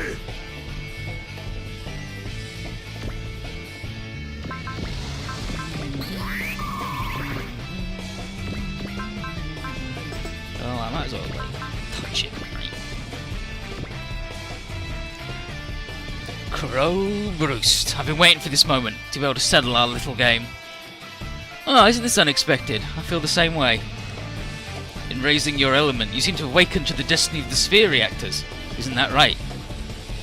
Only your countless bad parts, deciding things about others all by yourself. The only reason I'm beating you is because I can't ignore the presence of a villain such as yourself. I can tell it even without you admitting it yourself. Now, clashing with me has brought your element to a whole new height.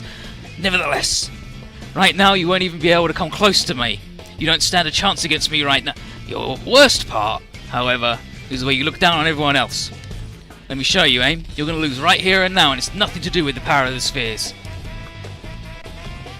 その二枚舌を引き抜いてやる Seen a bonus on the other end of the site. これが俺のスピアだ AIM, this is my sphere.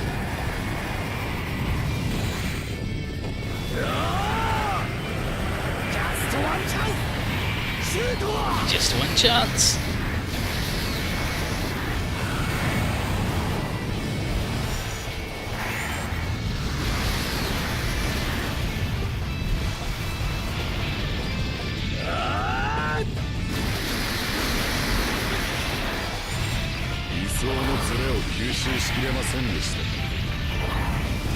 Little monkey. Little monkey.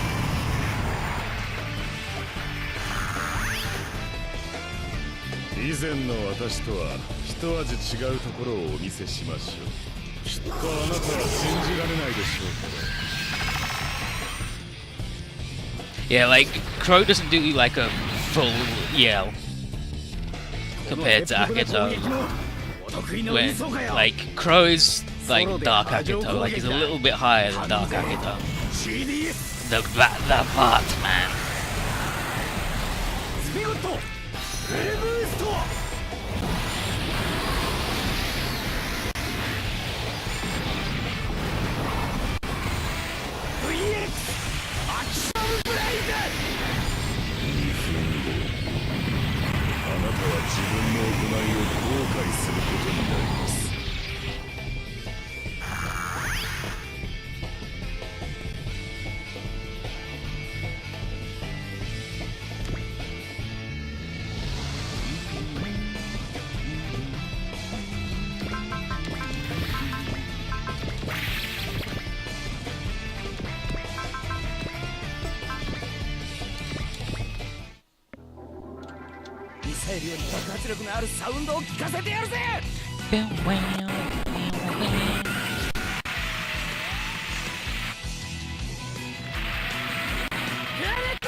There's AIM. 重いそれが世界を破滅に導くのです圧倒的な力というものをお見せします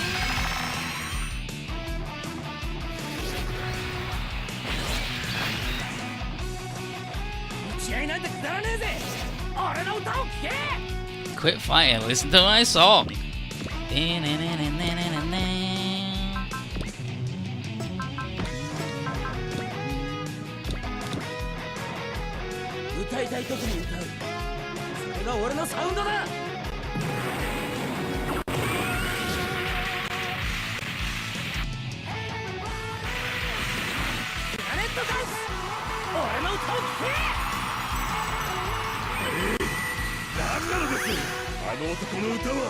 Hey, what's up with this? This guy. あなたを真実へと誘いましょう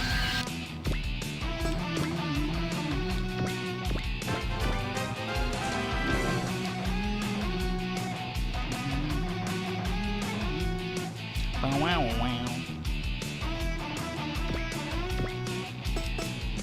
I'm getting with like a little move.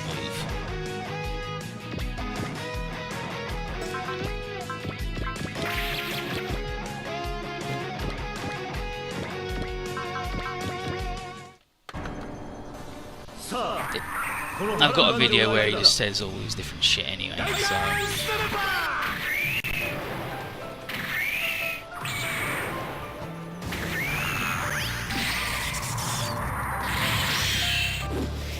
we can listen to it. It's incredible, just fucking bullshit. Come on, dude. You can do better than that.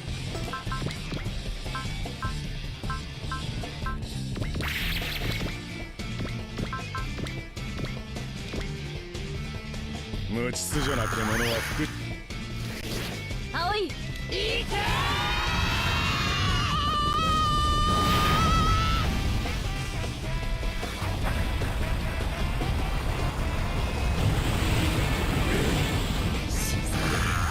私の中のもう一人の私 Gonna burn you all away. I can't believe he's not doing like all of his bullshit because he's got so many really good ones.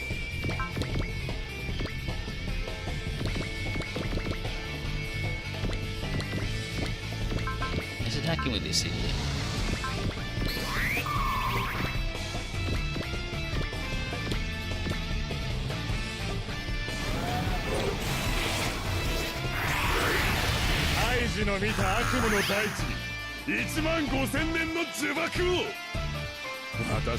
I'll show you a real demon.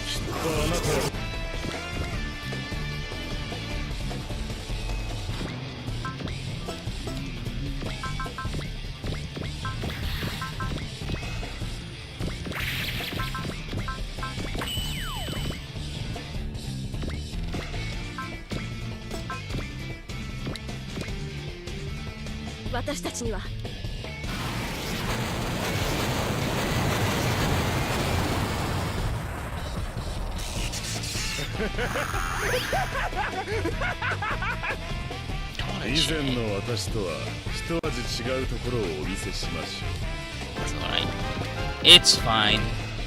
We'll just have to watch the video, I guess.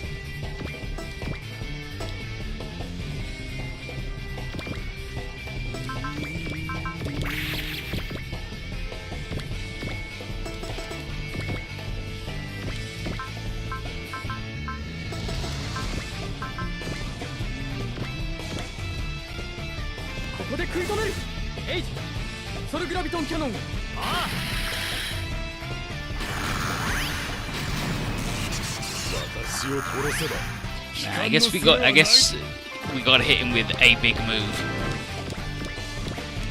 That's fine, that's fine.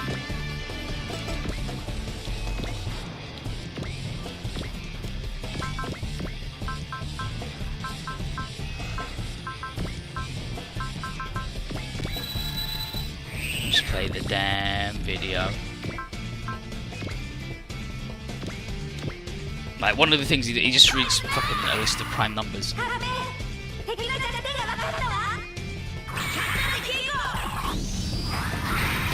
One of them, the subtitle is just gibberish, like he just says it, mumbles incoherently.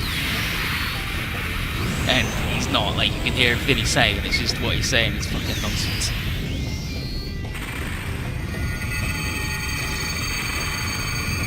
He does the equivalent of going red, red, green, red, red, green, blue, blue, white, white, green, red, red, blue, blue, green. Same fucking colours.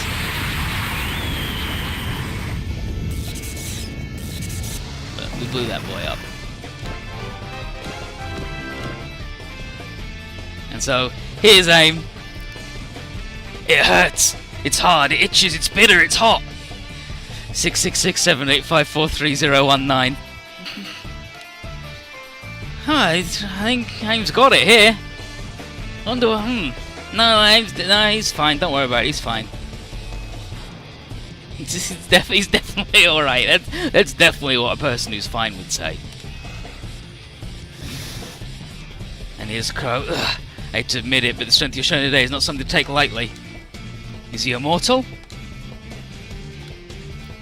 What's wrong, Setsuko? That man's coming. Requiem! He managed to break out of the zone all by himself? Requiem down. Even you can't possibly destroy me right now. That's right. Surely your element's height was beyond my imagination. Cursed Wanderer, I shall return you into nothing right here. Or do you wish to offer up that soul of yours to them again?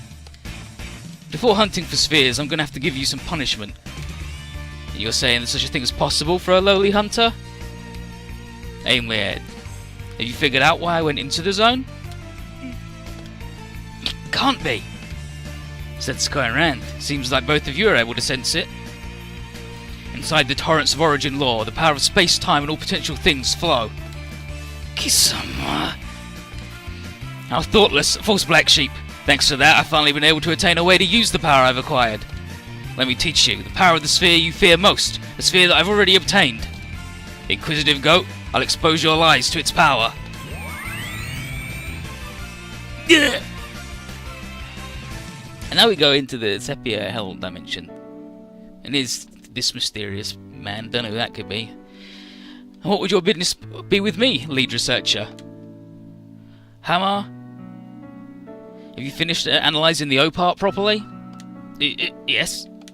Really? You're saying the exact same thing before when you're just trying to hide your own mistakes. That was because of an unexpected accident. There were no problems this time. Have the data on my desk by Monday. Understood. I promise to certainly prepare flawless and complete documents.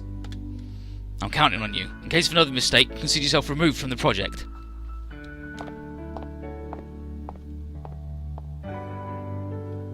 And then internally, what on earth should I do? For me, that kind of analysis is completely unmanageable. It was a mistake since the beginning to give false statements for my achievements, lying on my CV. Entering this project was a huge mistake. But I don't want to. I don't want to resign my current position. I'm... Look at that. That's where he got his name of I'm from, by the way. And then, lead researcher, I can do it. I'm a complete human being. And then, what was that vision? Was that Aim's past? Piling lies on lies, not being able to back out. That was his... And what showed us it was... That's right, one of the two spheres I possess, the power of the Inquisitive Goat. Inquisitive Goat? The key needed to activate the Inquisitive Goat is the curiosity possessed by people. That tireless spirit of inquiry and intellectual curiosity exposes all truth, even the lies of the false black sheep. Thanks to that curiosity, she stepped in too far inside my darkness and was swallowed up.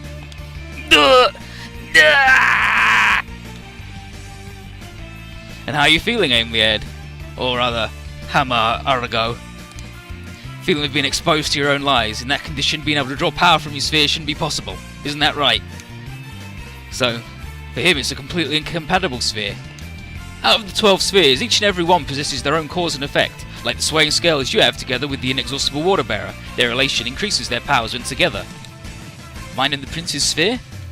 That's right, even though it was just for a moment, it was possible for you to extract the essence of the origin law together.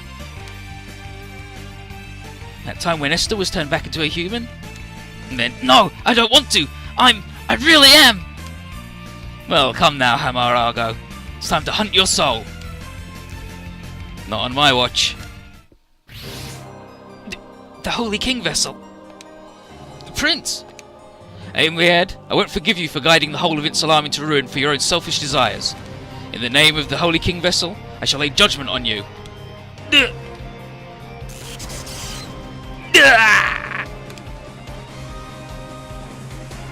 Aim.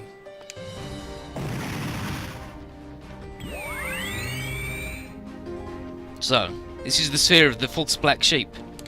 The people who we robbed of their lives by that man's treachery. The Holy King vessel has taken revenge. You can all now rest in peace. Aim. Seems this time it's truly over for you. Farewell, liar. See you in hell. Nobody can just do what they please with the world, you know. And then. So this is the other sphere reactor, the inexhaustible water bearer.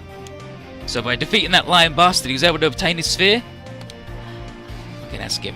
Magnificent, your highness. The love for your motherland was able to defeat the lion black sheep.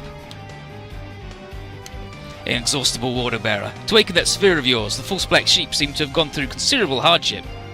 Affection towards others, an essential component for someone having to heal their own country, but the only way to bring that to the maximum level was to bring that country itself to the verge of perishing. And Salam was ruined for the sake of this power, you say? If it hadn't been Aimlier who orchestrated that, it would have been me instead. In other words, the death of your motherland was an inevitability. Ask him down, cursed wanderer, you are also my enemy. And the one who awakened you from the zone as well. King of Destruction! So it was him who helped ask him out of the zone. He has become my comrade. Uther and Salam, the dispute with you will be settled eventually. Because it seems the Dimensional General wants to see your fight with Zexis first. And away he goes. And Gaio too. Those fiends. Well, hey, Prince. Emperor Lelouch and Zexis. The Holy Kingdom of Insalam will set up a new zone on Mars. Oh, wait, what? There's still more zones? Using the power of the zone on Mars, I'll once more commence a full frontal assault on the Earth. You think we're just gonna let you do something like that? We can do that, we'll crush your precious Insalam. And then that role will be played by me.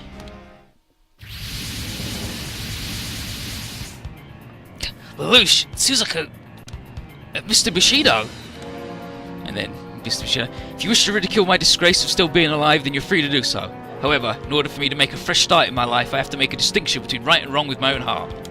For that sake, I desire for a battle exceeding both love and hatred, right here. And to Hero, Zex, so you've also come out to decide everything here and now. That's how it is, Hero. Let's finish everything here. And then to Lelouch, Uther and Salam, I receive your declaration of war as the king of this planet. However, I'll have you step back on this occasion. Before the decisive battle on Mars, there are some worldly affairs I must finish right now. Peace, sir. Fine, Emperor Lelouch and Zexis. I shall await either of you on Mars. As you're betting your own future fighting, I shall bet my fight for Insalam's future. Your Highness! You'll meet him either way on Mars later. For now, focus on the opponent in front. So, you've already decided that you will win here. I'd like to ask you the same thing. Zero. Seems like while we were gone, you've been going around and doing whatever you want. Zero? And who would you be talking about? So, are you going to ignore the fact that we fought together all that time? That's how much you want to cling to the throne of the Emperor? I am the only one that can heal this world. The over-the-top optimism and naivety of Queen Relina, the competitivity and inequality of Emperor Charles, and the control of the rule of the Innovators. All of it is insufficient. Without my rule, the world will not be able to welcome a new age. It's a shame, Emperor Lelouch. Seems like words aren't needed anymore between the two of us. Well, that was decided the moment I stepped onto the field. And then Deep Heart, splendid! Magnificent! As expected of your Highness the Emperor. Since the dawn of history, this is the reality of you, the first sovereign ruler of humanity. You may. And then, this fight will change the world. Suzaku? Yep. Jeremiah? Z2? Here. I'll do just what is needed. Mr. Bushido? I'll trust my whole life. Commander Miliardo? All is to end everything here. Army, begin the offensive. Strike down Zexis to get the entire world in our hands. Yes, Your Majesty. Then Simuragi, the target's Emperor Lelouch. Lelouch. No, Zero. And then Callan, let's settle everything. The whole fight. And away we go. But yeah, so Luther sort of came in and sniped that bot, didn't they?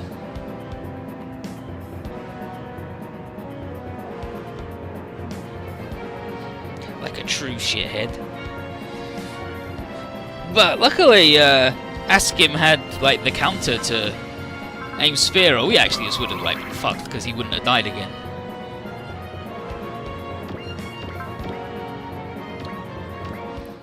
Yeah, but now that Aim's gone, we'll deal with his bullshit.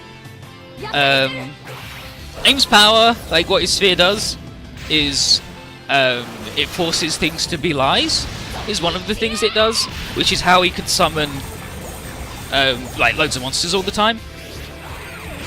And like how he got the Heterodyne, and he's like, ooh, yes, I just created the same sort of weird dimension phasing, and that's how the Heterodyne from 12 years ago showed up. But really all he did, like it's been confirmed, is he just went, that heterodyne from 12 years ago isn't here. And then his sphere went, we'll see about that. And made it show up. Like, he just goes, there's not lots of monsters here. And then they would appear, because that's his fucking power. And when we beat him last game, he just goes, I'm dying! And then his sphere went, actually, you're not. What a good joke we've played upon everybody. Ha ha ha ha. And the SR point is defeat the Jokers all on the same turn. The Sutherland Sea, the Lancelot Frontier, the Lancelot Albion, the Susano, and the Gundam Epion all on the same turn. So what you get, Uther's all power is loving, says wanting to protect. Sort of, you're almost there.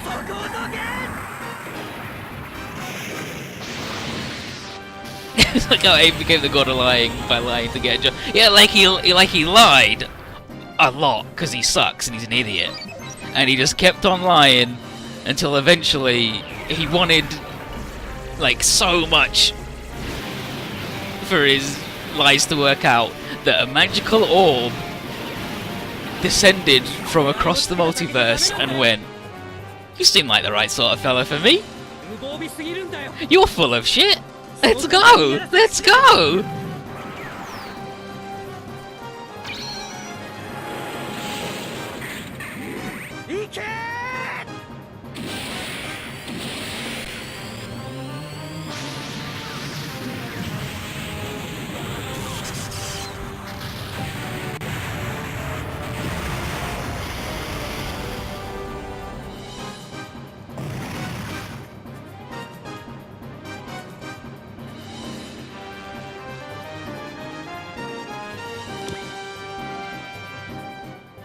Yeah, the power of Ruby Jinxing, that was the last of him. This is easier than expected. This cannot possibly get any worse. Yeah, like, he had just narrative nonsense. And because everybody's been lying, everybody's confused, and his sphere's powered by that, and the world is all fucked up, that made him more and more powerful. So eventually he'd just be able to just say stupid shit, and his sphere would make it like be false. And his drawback is like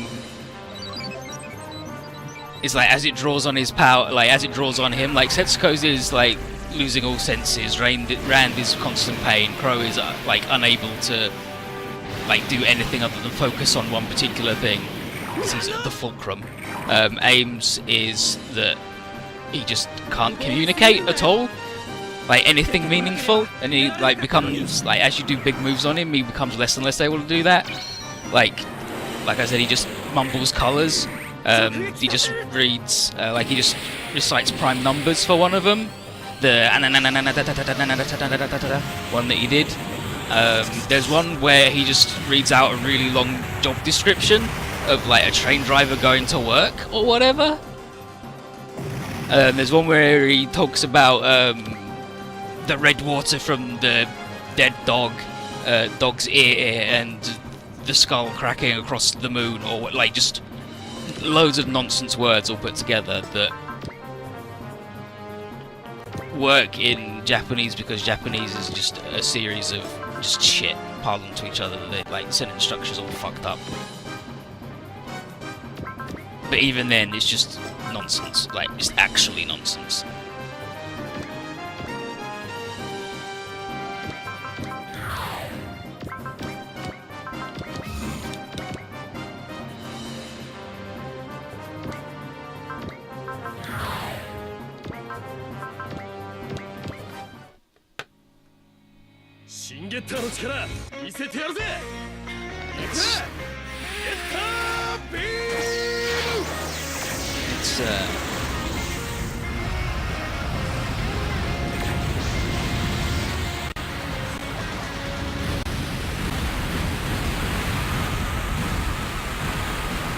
Here's this little Joker. It should be like just after this bit. 最悪の夕べのグラスと硬い硬い硬い硬い硬い硬い硬い硬い硬い硬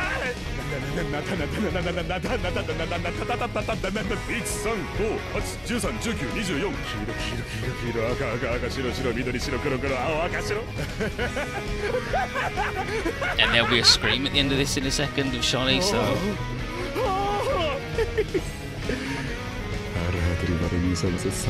犬の左耳の脳髄の1万5000年のグラスの裏側の右目の深淵のマダの That's him talking about the dog. Backgammon.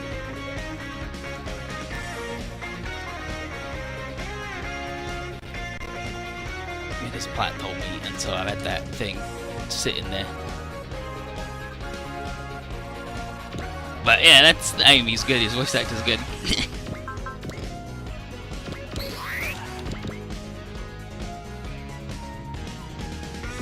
Yeah, Asukin went into the hole to learn about origin lore or whatever, and that gave him the power to use one of the orbs he stole. And the orb reveals truth; it reveals things, and it's powered by your inquisitiveness. And at the and people were like, okay, so, and he mentioned that woman. She stepped too far into my darkness and was consumed. It's like, well, Xena was super into him, and her robot was the Capra.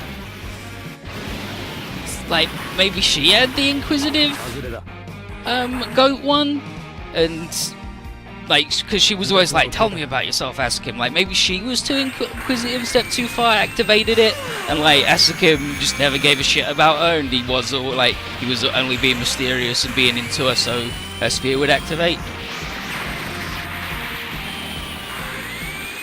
And then he stole it from her.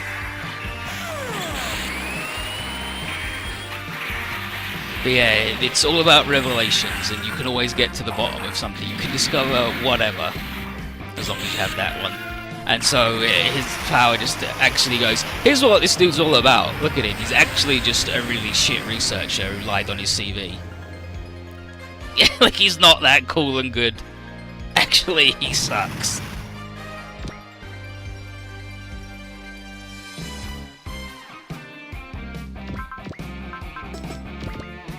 He's more of a shithead. Like he's absolutely the king shithead.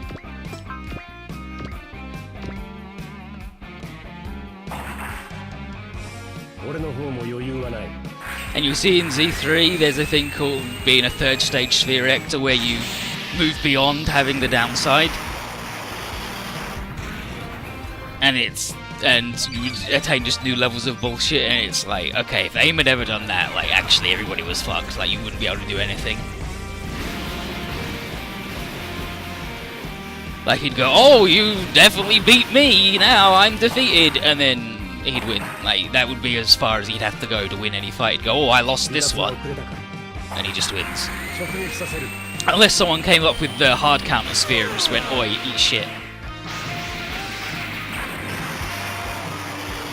Yeah, with the right lie, he could have created world peace, and world hunger. Like he could have done, like he could have absolutely used it for good. But the problem is, like, he has to make it all weird and shitty. Like, he has to get, like, the only reason it got so powerful is because everybody's confused about what's going on. So he would have needed to make the world really shitty in the first place. Okay, these are...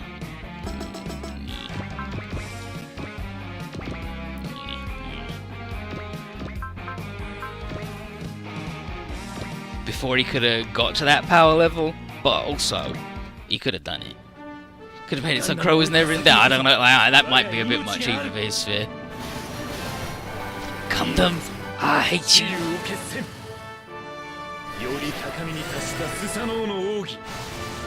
Susano.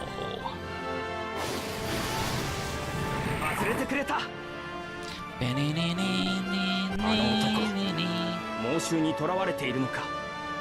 邪魔をするな。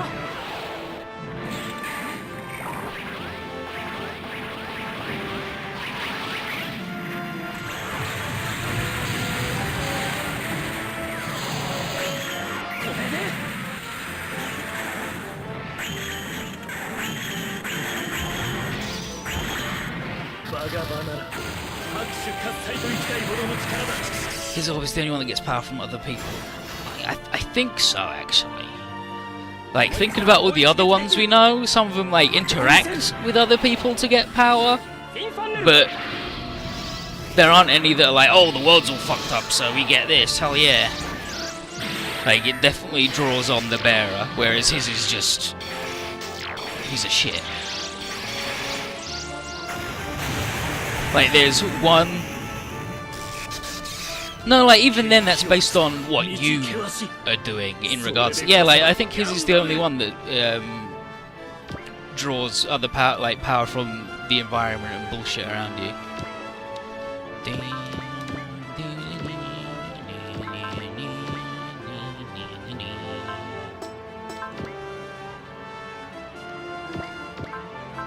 Great, not Punisher. Ugh. Ugh. I don't really want to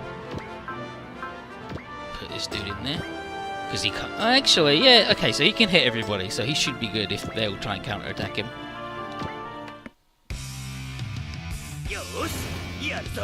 Nah, like, I think Rand couldn't kick someone else in the dick and be fine. Like, I don't think that would work for him. Like, Setsuko can't make. Like, I don't think Setsuko making someone else sad works. Actually. Setsuko sort of, I guess. Like, you'll see like how her sphere interacts with another one, and like she, like, the sadness sphere completely counteracts the other one because sadness trumps his one, and like his one is inherently sad. But like Setsuko's like most headline is like, oh, that's so sad. That's so incredibly sad. Ugh. So I think that is still based on her being sad rather than other stuff is also sad. It's like it makes her feel bad.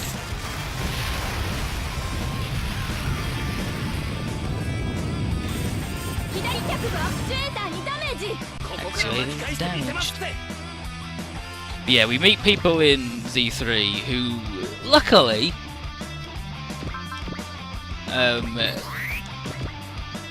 are relatively incompatible with our rude boys and girls.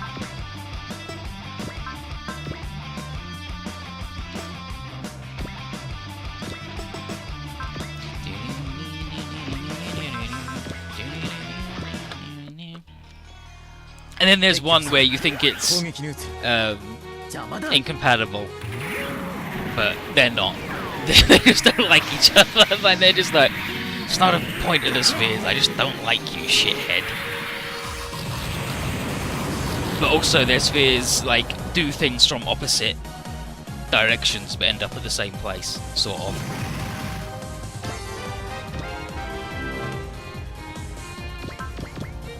But yeah, AIM just had a really powerful sphere that also happened to be fucking Mega Mondo hard countered by another idiot.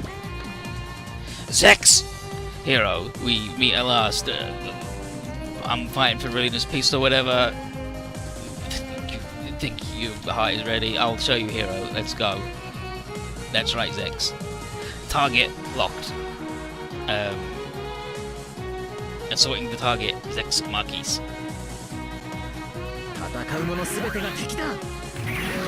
I'll bet everything on this attack.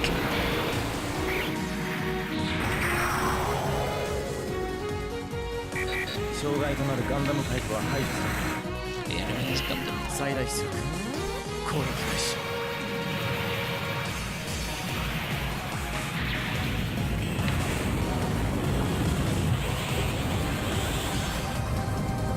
Heroes still call him Zex is a real order. Yeah.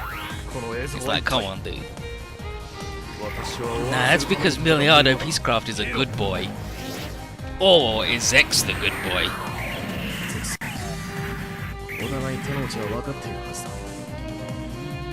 Fucking I'm doing shit for that girl. So I got to play that idiot at the same time, that idiot at the same time, that idiot at the same time, that idiot, and that idiot. I think we can do that next time. I think we're good on that one.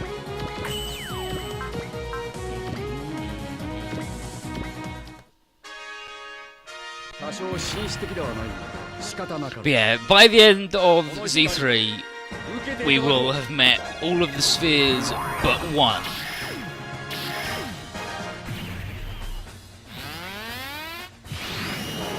And it's the other one that Asukim has. He's got two. His other one that he's got that we don't even fucking find out the name of until the end of Z3 is the Dreaming Fishes. And we never find out what it does, or what its deal is. But you can sort of extrapolate, maybe, from Dreaming Fishes, like it helps you achieve your goals, maybe?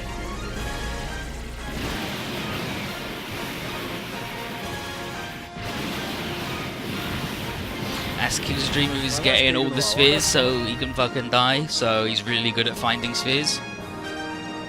You can't wait for the anti-rand, that dude has to be awful? Hell yeah, the anti-rand is definitely the worst dude. You're gonna fucking hate the anti-rand.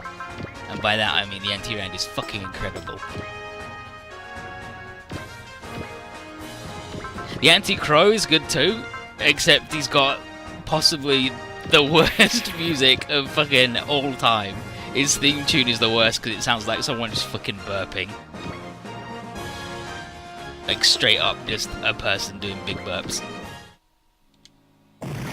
Okay, no, can't do that yet.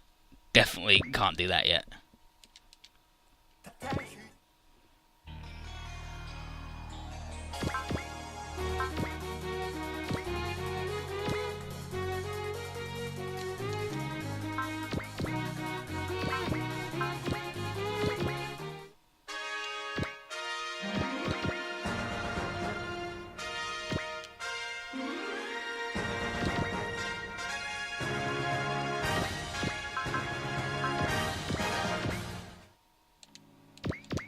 Didn't even hit him. Didn't even hit him.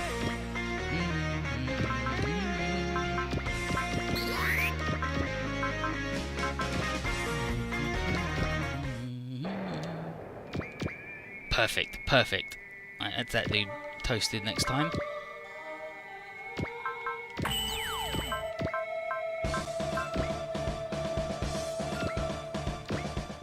Sutherland Sieg.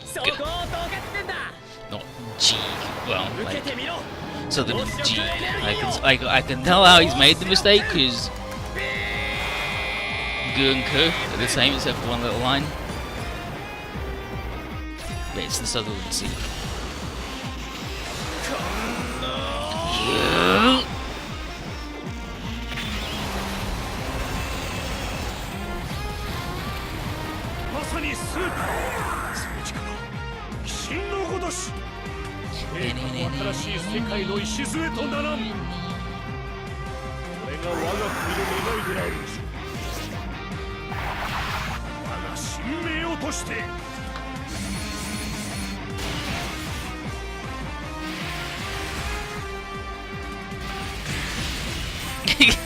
Space bug fucking anthem, some dude's burping sounds like it apparently does have lyrics in it, but you can't fucking hear them because it just like squelch, squelch, squelch, squelch. His robot's also fucking weird. We have to wait and see. You're gonna have to wait and see. I'm actually looking forward to doing Z3 again. Even like it's not very good,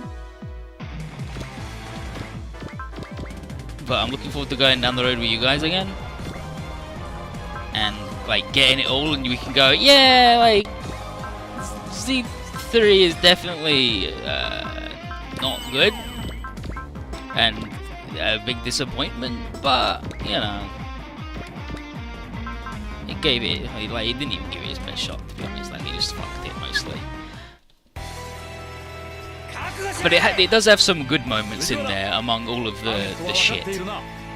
Like, there's some real shit moments, but there's some real good moments too. And there's a whole game in the middle. There's Z3 Part 1 and Z3 Part 2, but then there's one that happens in between, and I think it's 15 stages. And that's good shit too.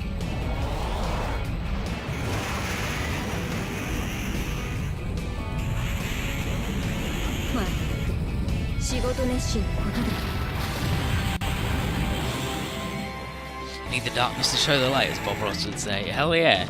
Also, Asukin would say that, wouldn't he? I think Bob Ross is Asukin.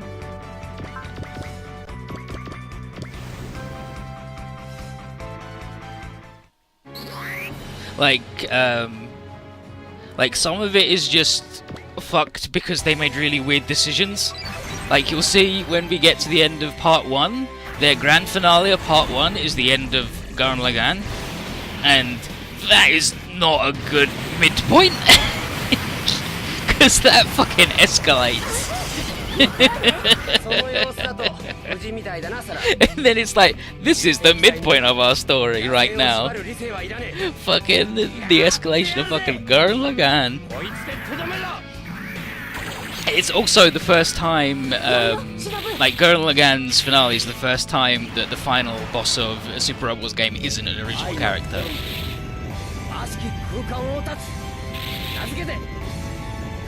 Like, you do fight another dude after him, but it is the epilogue.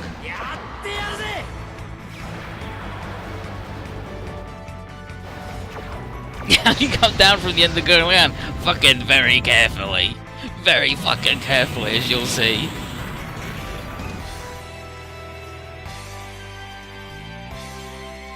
Like, high points in Z3 is fucking Ponyman.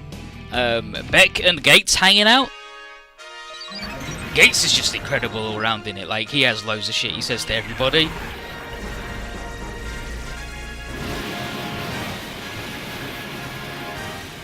Like, he calls Setsuna F say yeah, and Setsuna's like, I don't want to understand you. I don't want to. You're weird, dude. Get out of here. Get out of here.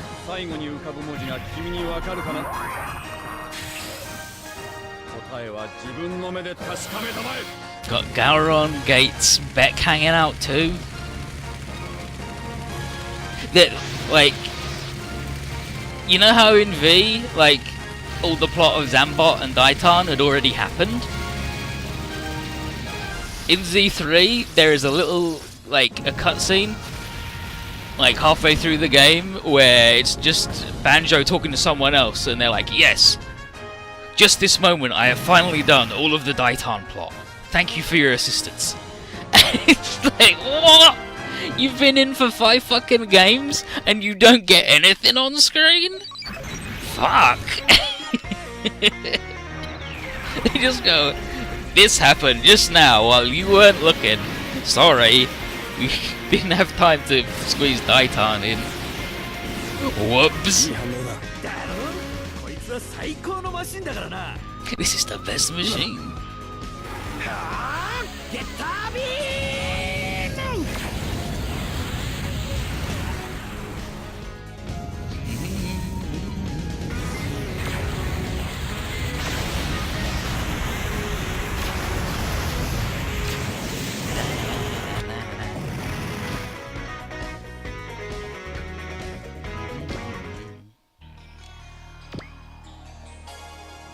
Nope, not attacking you, dude.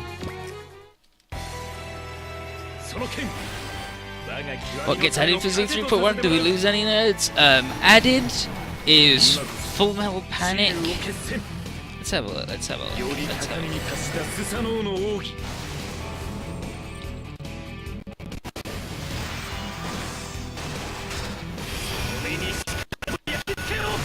Let's have a look, let's have a look. Who gets added? Aquarion Evol gets added, Gunbuster comes in, Full Metal Panic, and the Evangelion nerds come in, and we do the movie, like the movie of 00. Suzak! Callan! When will you learn this is bad? You work with Lelouch or what? Fuck you. I hate you. And he sucks and you're better than this. The guy's like, yeah, let's go, Knight of Zero. I'll show you why you're pissed. I'm not telling you who gets dropped though, because who gets dropped also comes into why it's fucking balls. Because there's a lot of shit where it's like, why aren't they in it? Like, they're perfect for it. And then in part 2, they then add Die Buster comes in. Some more Bottoms stuff happens. Full Metal Panic stuff after the TV series comes in. And Gargantia on the Verdurous planet, which people were like, don't know how that's gonna fit in with the story, is like how we can see that happen. It's like, no, it's definitely extremely integral, and then it's not. Like, fucking didn't have to be there. None of the plot matters.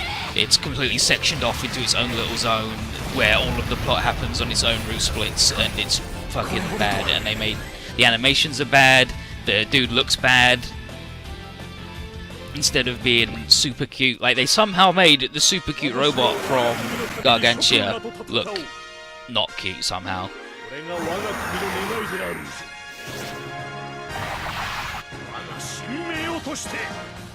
Doesn't really fucking matter at all about anything, just isn't involved.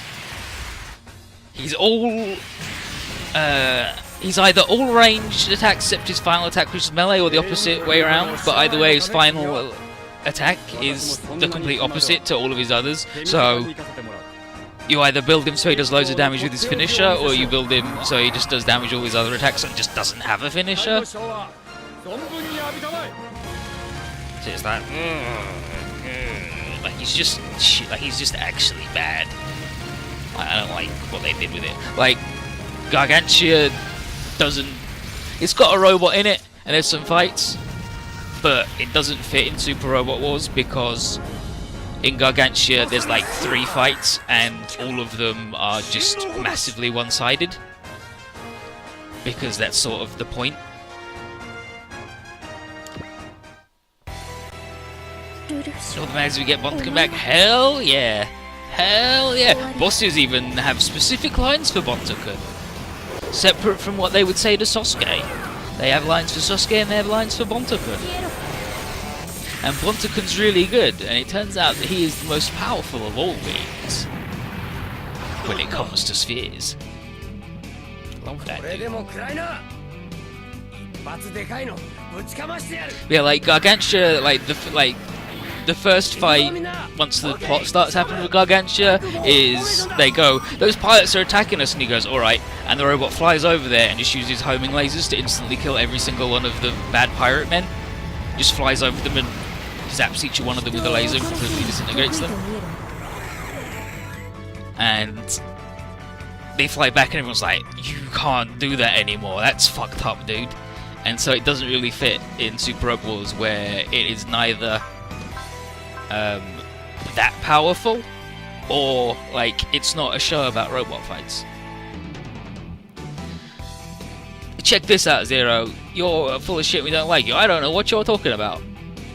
Yeah, well, it's because you're bullshit using your strength for badness and we're gonna beat you up. So, yatte. And then Lucia's like, the power of the heart. If only somebody could understand me. Buh.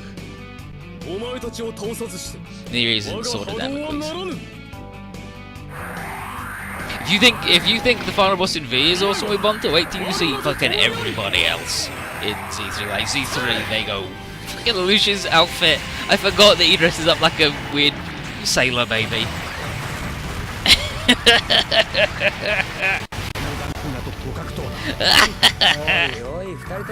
Oi oi!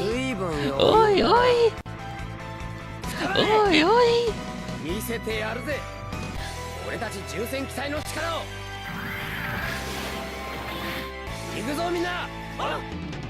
Fucking look at him, he's dressed up like a weird sailor baby.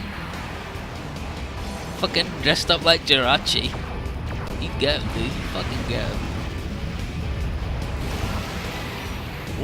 Come on, shit hat store. Listen, 1, it's a tiara, not a hat, and 2, it's good. Come on, the hat can't be a shit hat because 1, it's not shit, and 2, it's not a hat. It's like Shah's not the one good Nazi because 1, he's not good, and 2, he's not a Nazi. Just doesn't fit.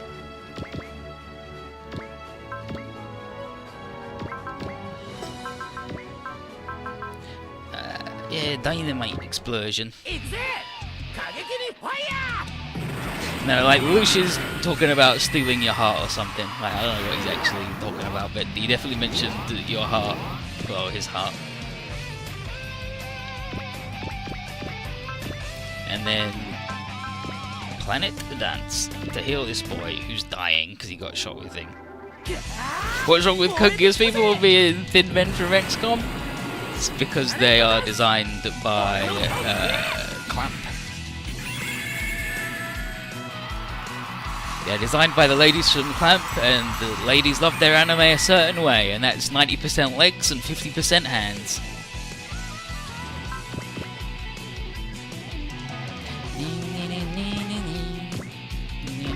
Yeah, I can blow these fucking idiots. Easy.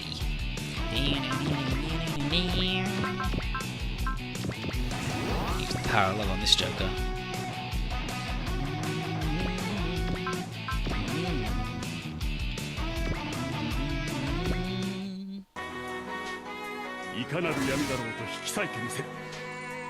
Like, what's the tumbler? Is it just yaoi hands?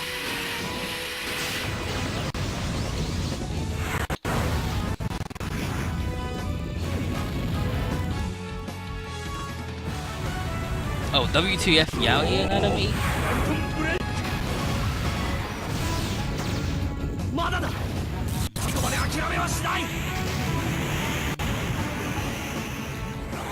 Where everybody is fucked up. Like, look at this dude.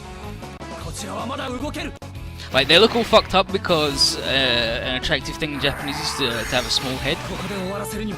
And so they always draw people with really fucked up tiny heads.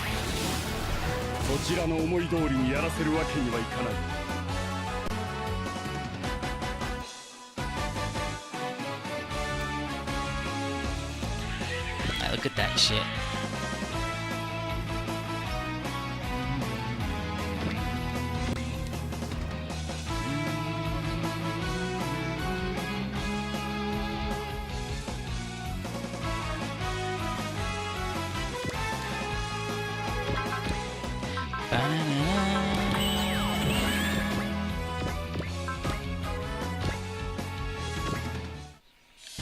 Dang, Z2, quit your fucking bullshit. Don't know what you're talking about, Calvin. Well, maybe you shouldn't be such a shithead. Let's go, Z2. Oh, alright, seems like she's really into it. You could have fucking drawn that? You definitely could.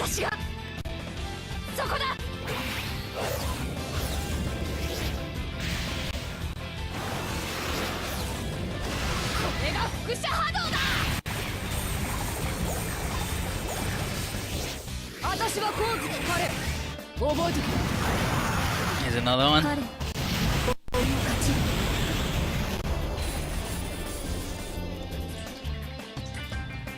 There's another one, just a fucking BFG kissing a boy.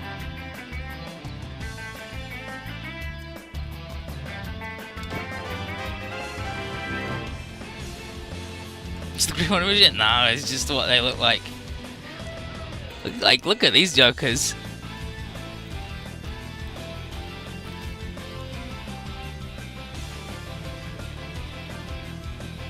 And look at this fucking dude, he's so big he can't even fit in the panel. Look how big his hand is. They all got like fucking American Werewolf in London hands when he's transforming. It's all fucked up.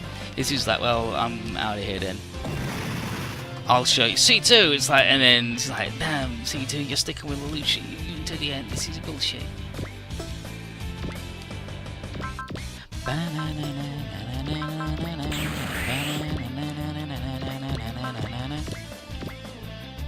No one cares about Jeremy.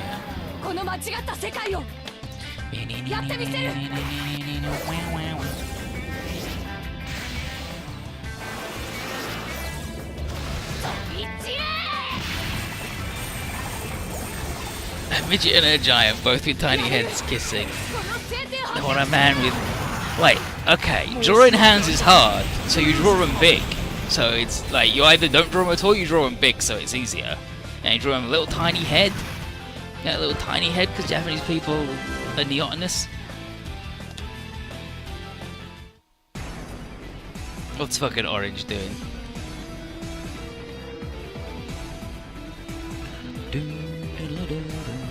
Okay, so Anya gives pursuit to the Orange Man.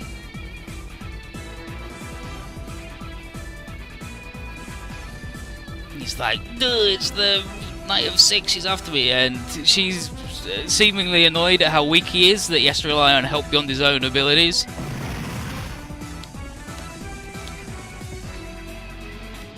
But she's just projecting her frustration about her memory, and then Jeremy realises that she's been the gayest, and he's like, "I, Jeremy Gotwell, will use my gayest canceller upon you." Yeah, he's like, "There, wait, shit, you've been gayest?" Boing! He blows up. "Are you alright, Anya?" And he's like, but... And then she feels like some clouds in her mind have just cleared. Thanks, Orange. Okay, C2 seemed unsurprised that she lost and was amused for still keeping score after all these years. And then Callan, so Callan was upset that C2 is the closest to Lelouch after all this time. So, you know, fuck that big thing.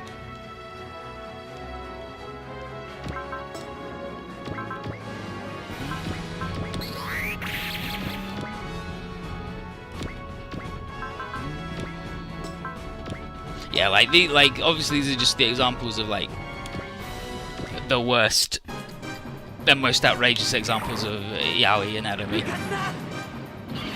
There's plenty of ladies that do not love this bad shit.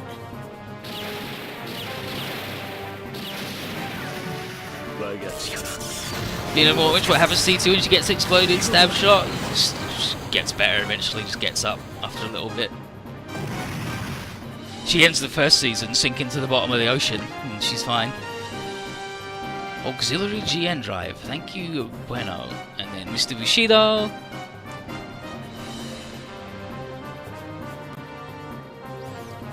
Okay, and he's like, "I go out like a warrior. I have lived by finding out how to die. I love the Gundam.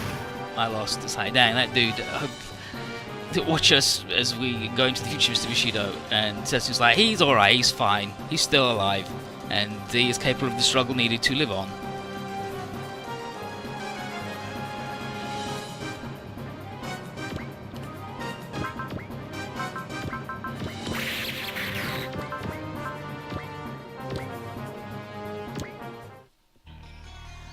Zero no yoseku de wa omae ni mirai wa nai. Gets the fuck under. He's alive.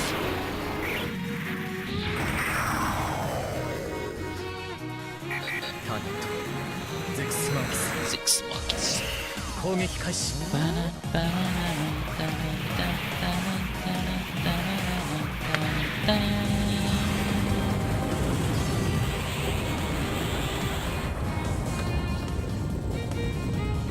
よいせ。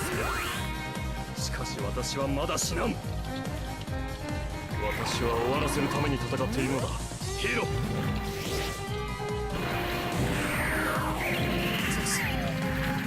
お互い手の内は分かっているはずだ。まだいけるぞマジンガー。受けてみろ光子力エネルギーよ。光子力 Photon the power beam.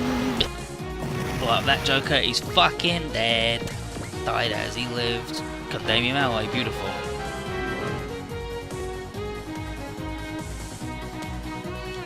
So Hero hates how Miliardo and everybody keep claiming they protect the weak when they're doing no such thing, and Miliardo says that it's the strongs that make the weak, just as Earth made the subservient colonies. And then Hero said that he once hated the weak, the people quivering in fear of getting shot, unable to say what's on their mind, but he's realised there are no strong people in this world, everybody's weak.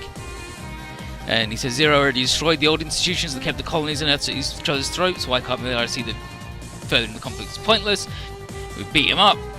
But he voiced the cockpit, so Relina won't be sad.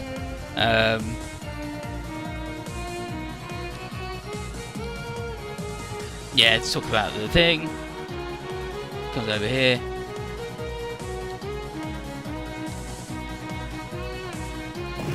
Blammo gets him, missed the cockpits because so Relina wouldn't be upset, and now Miliardo's like, dang it. That is true communication, the strong-heartedness, brilliant. Just the pure gentleness needed.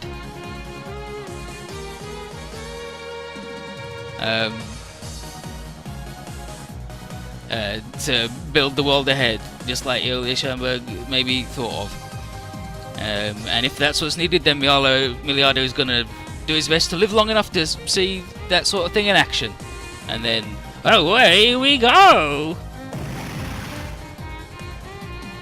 It's like, he's fine, we'll see you later, dude. Don't worry about it. Don't worry about it.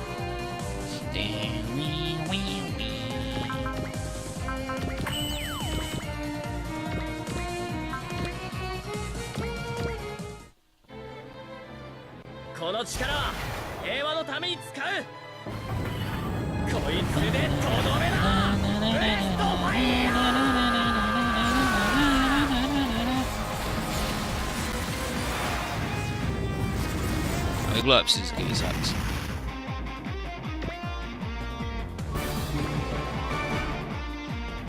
He's like, ugh, Albion, Suzuki, and he's like, whatever, Suzuki getting out.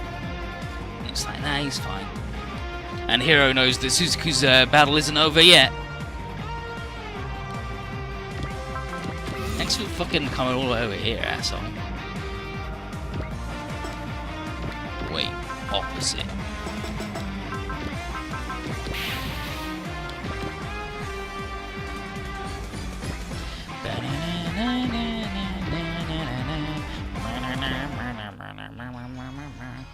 Going down 0.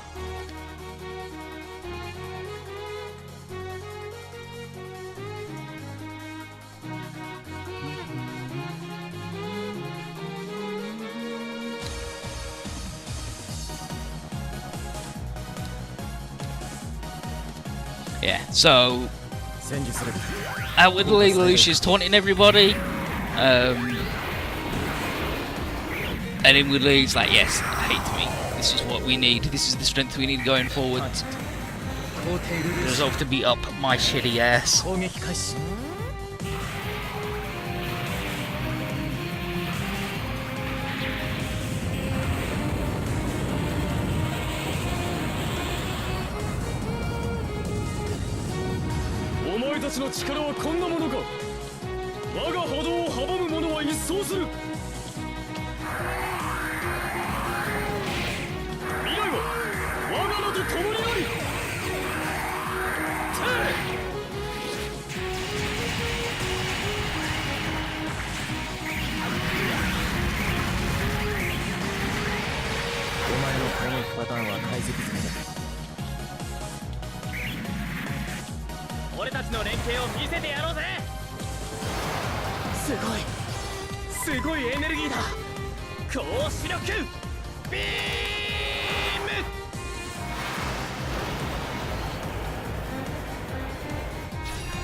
Let's crash into a boy. Love to crash into a boy. What the heck do you think you're playing at, Zero? You're a big pile of bullshit. I'm gonna show you, Camille. I'm gonna show you what you need to rule and guide this world. Only I can be the good emperor. Your ego is out of control, my man.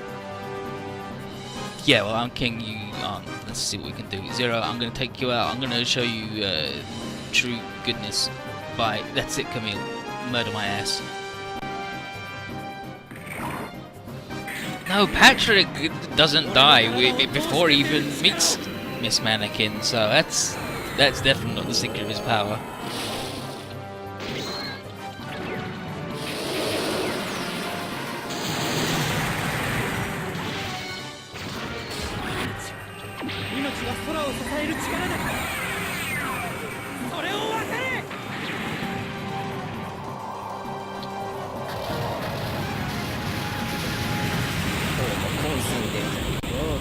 読みづらい。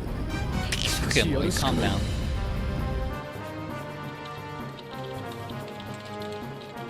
反撃を開始せよ。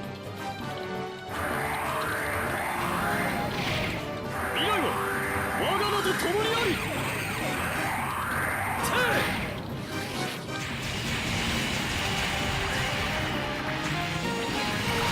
Patrick is actually a zombie. No, ridiculous.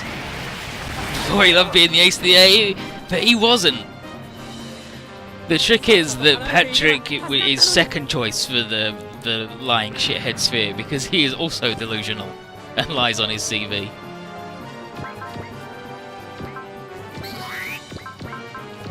Fin funnel this Joker fucking twice. Zero. Humanity ill needs a savior such as you. That's it, Amuro. We need to understand each other, but not like Charles's plan for humanity. That was actually shit.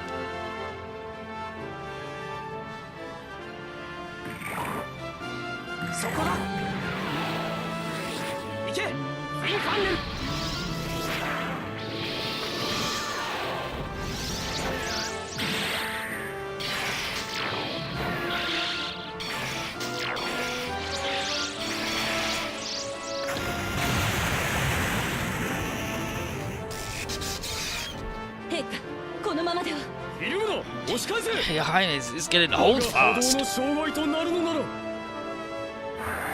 Yeah, he just keeps doing that one shit attack. He sucks and I hate him.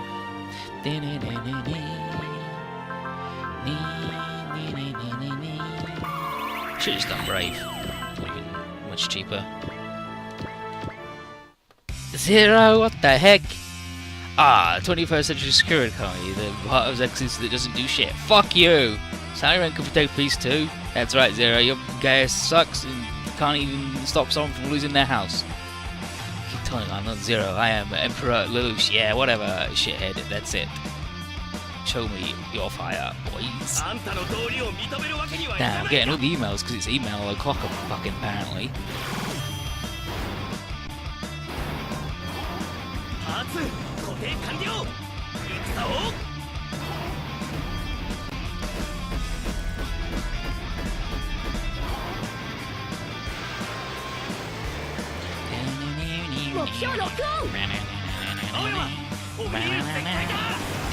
Baby!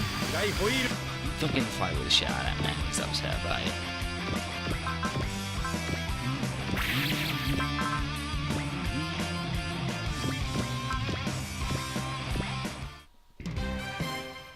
You're a bad dude, yeah, well, you turned down the power of a god, so he's like, don't worry Kiriko, your death will not be meaningless. You cannot kill me, that's it Kiriko, beat the shit out of me. Beat my ass. Banana, banana. So I should murder this dude over here. Just probably his bumper.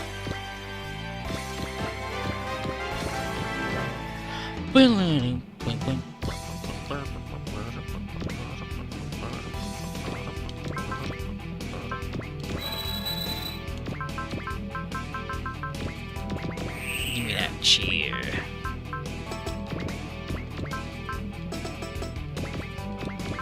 Give me that rocket punch times 100.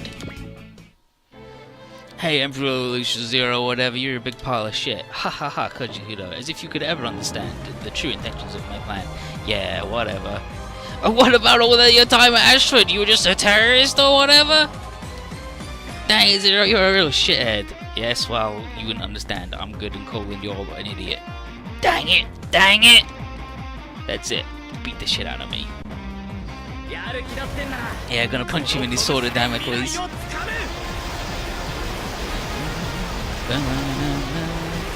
I'm so mad, I'm gonna punch him 100 times. This guy right here, Blammo, fucking got him.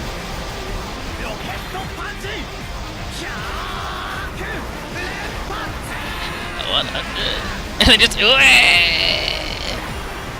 I like how rocket punches are like Looney Tunes fucking beats. You just make a big fist. 輝くゼウスの名のもとにビッグレバー The power of the big boy Zeus. Fucking order. どうだこれが闇を切り裂く力だ Friggin' clean the darkness from the bullshit. We did it.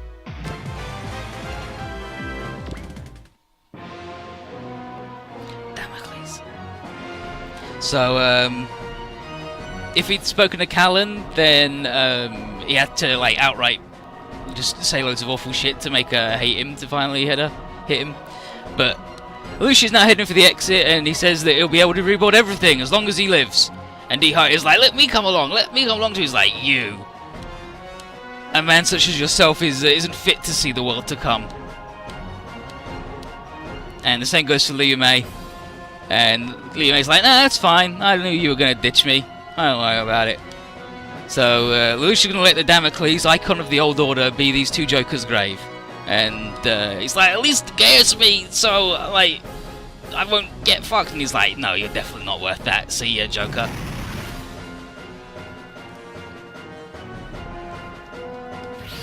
Then Lelouch flies away in the Shinkiro. We all fire loads of shit at him, and even his ridiculous shit can't fend off all of it. So it blows up, and now he's trying to run away on foot. And he's mad as hell that all the people of the world are watching him sink so low. And then Cornelia and Nunnally show up to block his path. I mean, I don't know what Nunnally's gonna fucking do unless, I don't know, she's blocking the fucking corridor. But Jeremy is still here to protect him. But wait, who's that man? Zero? Buh? Duh, the Zero got right past me. Impossible. But Jeremy is like, yes, here we go.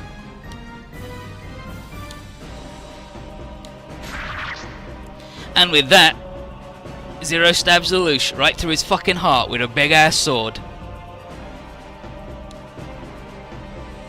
He's fucking dead, look at him. Dead as fucking hell. Just murdered. Lelouch is dead, stabbed through the heart by a fucking sword. And there's Zero. It's actually Suzaku. And she's like, sorry Suzaku. The mantle of being Zero falls to you. All part of my genius plan to make everybody absolutely fucking hate me and then be united in their hatred and go, look, we can work together. Maybe we can be good. But it was like he wanted to get everybody to hate him and then get it all out of their system so we could all be good boys. And now it will fall on Relina and other peace lovers like her to finish the world's transformation into one where discussion rather than force of arms brings the people together. And this is the Zero Requiem.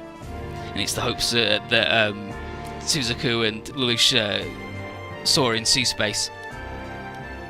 And Lelouch says that the hopes are a bit like Gaius's. They seek in others what you can't do for yourself. And in that sense, he sort of just Gaius the whole world to become a better one. And he's made Suzaku a hero. And punished him in one swift stroke because Suzaku did a good thing by murdering his ass, but also can never not be Zero ever again. And Nunnally's like, brother, no, no. And she touches his hand, is like, dang it, why'd you do this? Why'd you do this bullshit? And she figures it all out, obviously. She's like, why? And he's like, it's done, Lelouch, he's over. He broke and remade the world, and now he's fucking dead. Let him curse his name and remember the truth. He's pulling a Watchman? Yes, absolutely.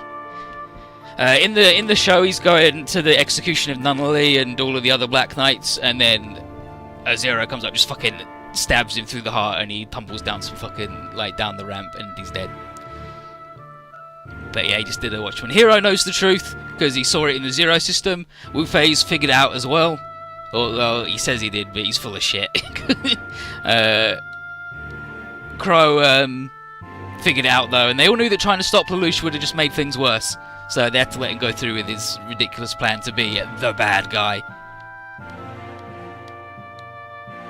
It's like, that dude. It's stupid fucking it. Caballero!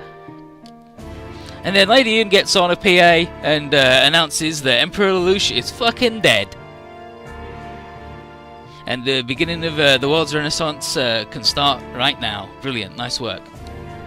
And Miliardo and Trey's were both in on it. And there's gonna be a lot of sadness for Callan and Nunley, because they're gonna need a lot of counselling now that Lelouch is fucking actually dead. Murdered through his fucking heart. Straight dunked on. Rakshada meeting Earl Pudding over here, and she wonders if there was any other way that this could have gone. And Lloyd's like, I don't know. All I know is that Lelouch made the call himself, and I just did the best to offer my support. And what he did is kind of in keeping with the larger arc of science, epicycles of failure that contribute to overall forward progress. Call it evolution or progress or something. Lady Yun tells Relina that she's discharged all of the obligations that Trey's gave. That means Relina can take final revenge for her father's death and murder her ass. But Relina's done with revenge and war, and she just offers her hand to Lady Yun to take going forward. Dorothy's mad as hell that war is over. Can't believe this shit. Like, what did Dad die for if not more murder? And it's like, what about people living instead, maybe? It's like, what? That's bullshit. And it's like, it's time to stop all the sad fighting. And when Dorothy finally realizes the bullshit, Relina internally vows to keep walking the path that Lelouch and the others prepared for them after a little period of mourning. Except, of course, Lelouch isn't dead. Don't worry about it. He makes up in the medical room. He's like, I'm alive? Wait, what the? No. No, you fucked it, Suzuku. I needed to be dead for the plan to work. You shit. And all of his friends are like, nah, fuck you, dude. Just fuck you. Big fuck you. No sympathy for Lelouch here. They wanna say, so you did your big plan to make the world better and cool, but the world isn't better and cool, actually? And, we want you to do what you wanted Suzuku to do. We want you to be Zero forever and complete the peace process. You can't just set it up and go, it's in your hands, it'll work out, my plan's so good, I'm dead. So no, you gotta just keep on working on it. And they say how Elgin once gave Zero full authority over Zexis. Well, his last words were that he still believed in Zexis and in the future. So Sumeragi says that the entire team is still obligated to live up to Elgin's belief in them, and Zero in particular will not be allowed to shirk said duty. And they say that Lelouch can run if he wants. Nobody in Zexis is going to try and kill him a second time, but obviously he's not going to because he's a good boy. And after listening in silence to all this lecturing, he just accepts that Lelouch is dead. Lelouch Lamperouge, Lelouch Britannia, all fucking Emperor Lelouch, all of them, they're dead. Only Zero remains. And of course, they give him his mask. And he puts it on. And I'll still be the Knight of Zero, I guess, or whatever. And of course, everybody wants full disclosure of everything he's been up to all this time, and none of the skirting around it, because we're tired of your bullshit, Lelouch, please. And he says that it's a very long story. And then someone says, well, we are going to fucking Mars, so we got plenty of time. And with him as Zero and Suzuku as the Knight of Zero, Zexis have nothing to fear. And he bids farewell to all the people whose safety now depends on him and his mask, especially Nunley, his dear, beloved sister.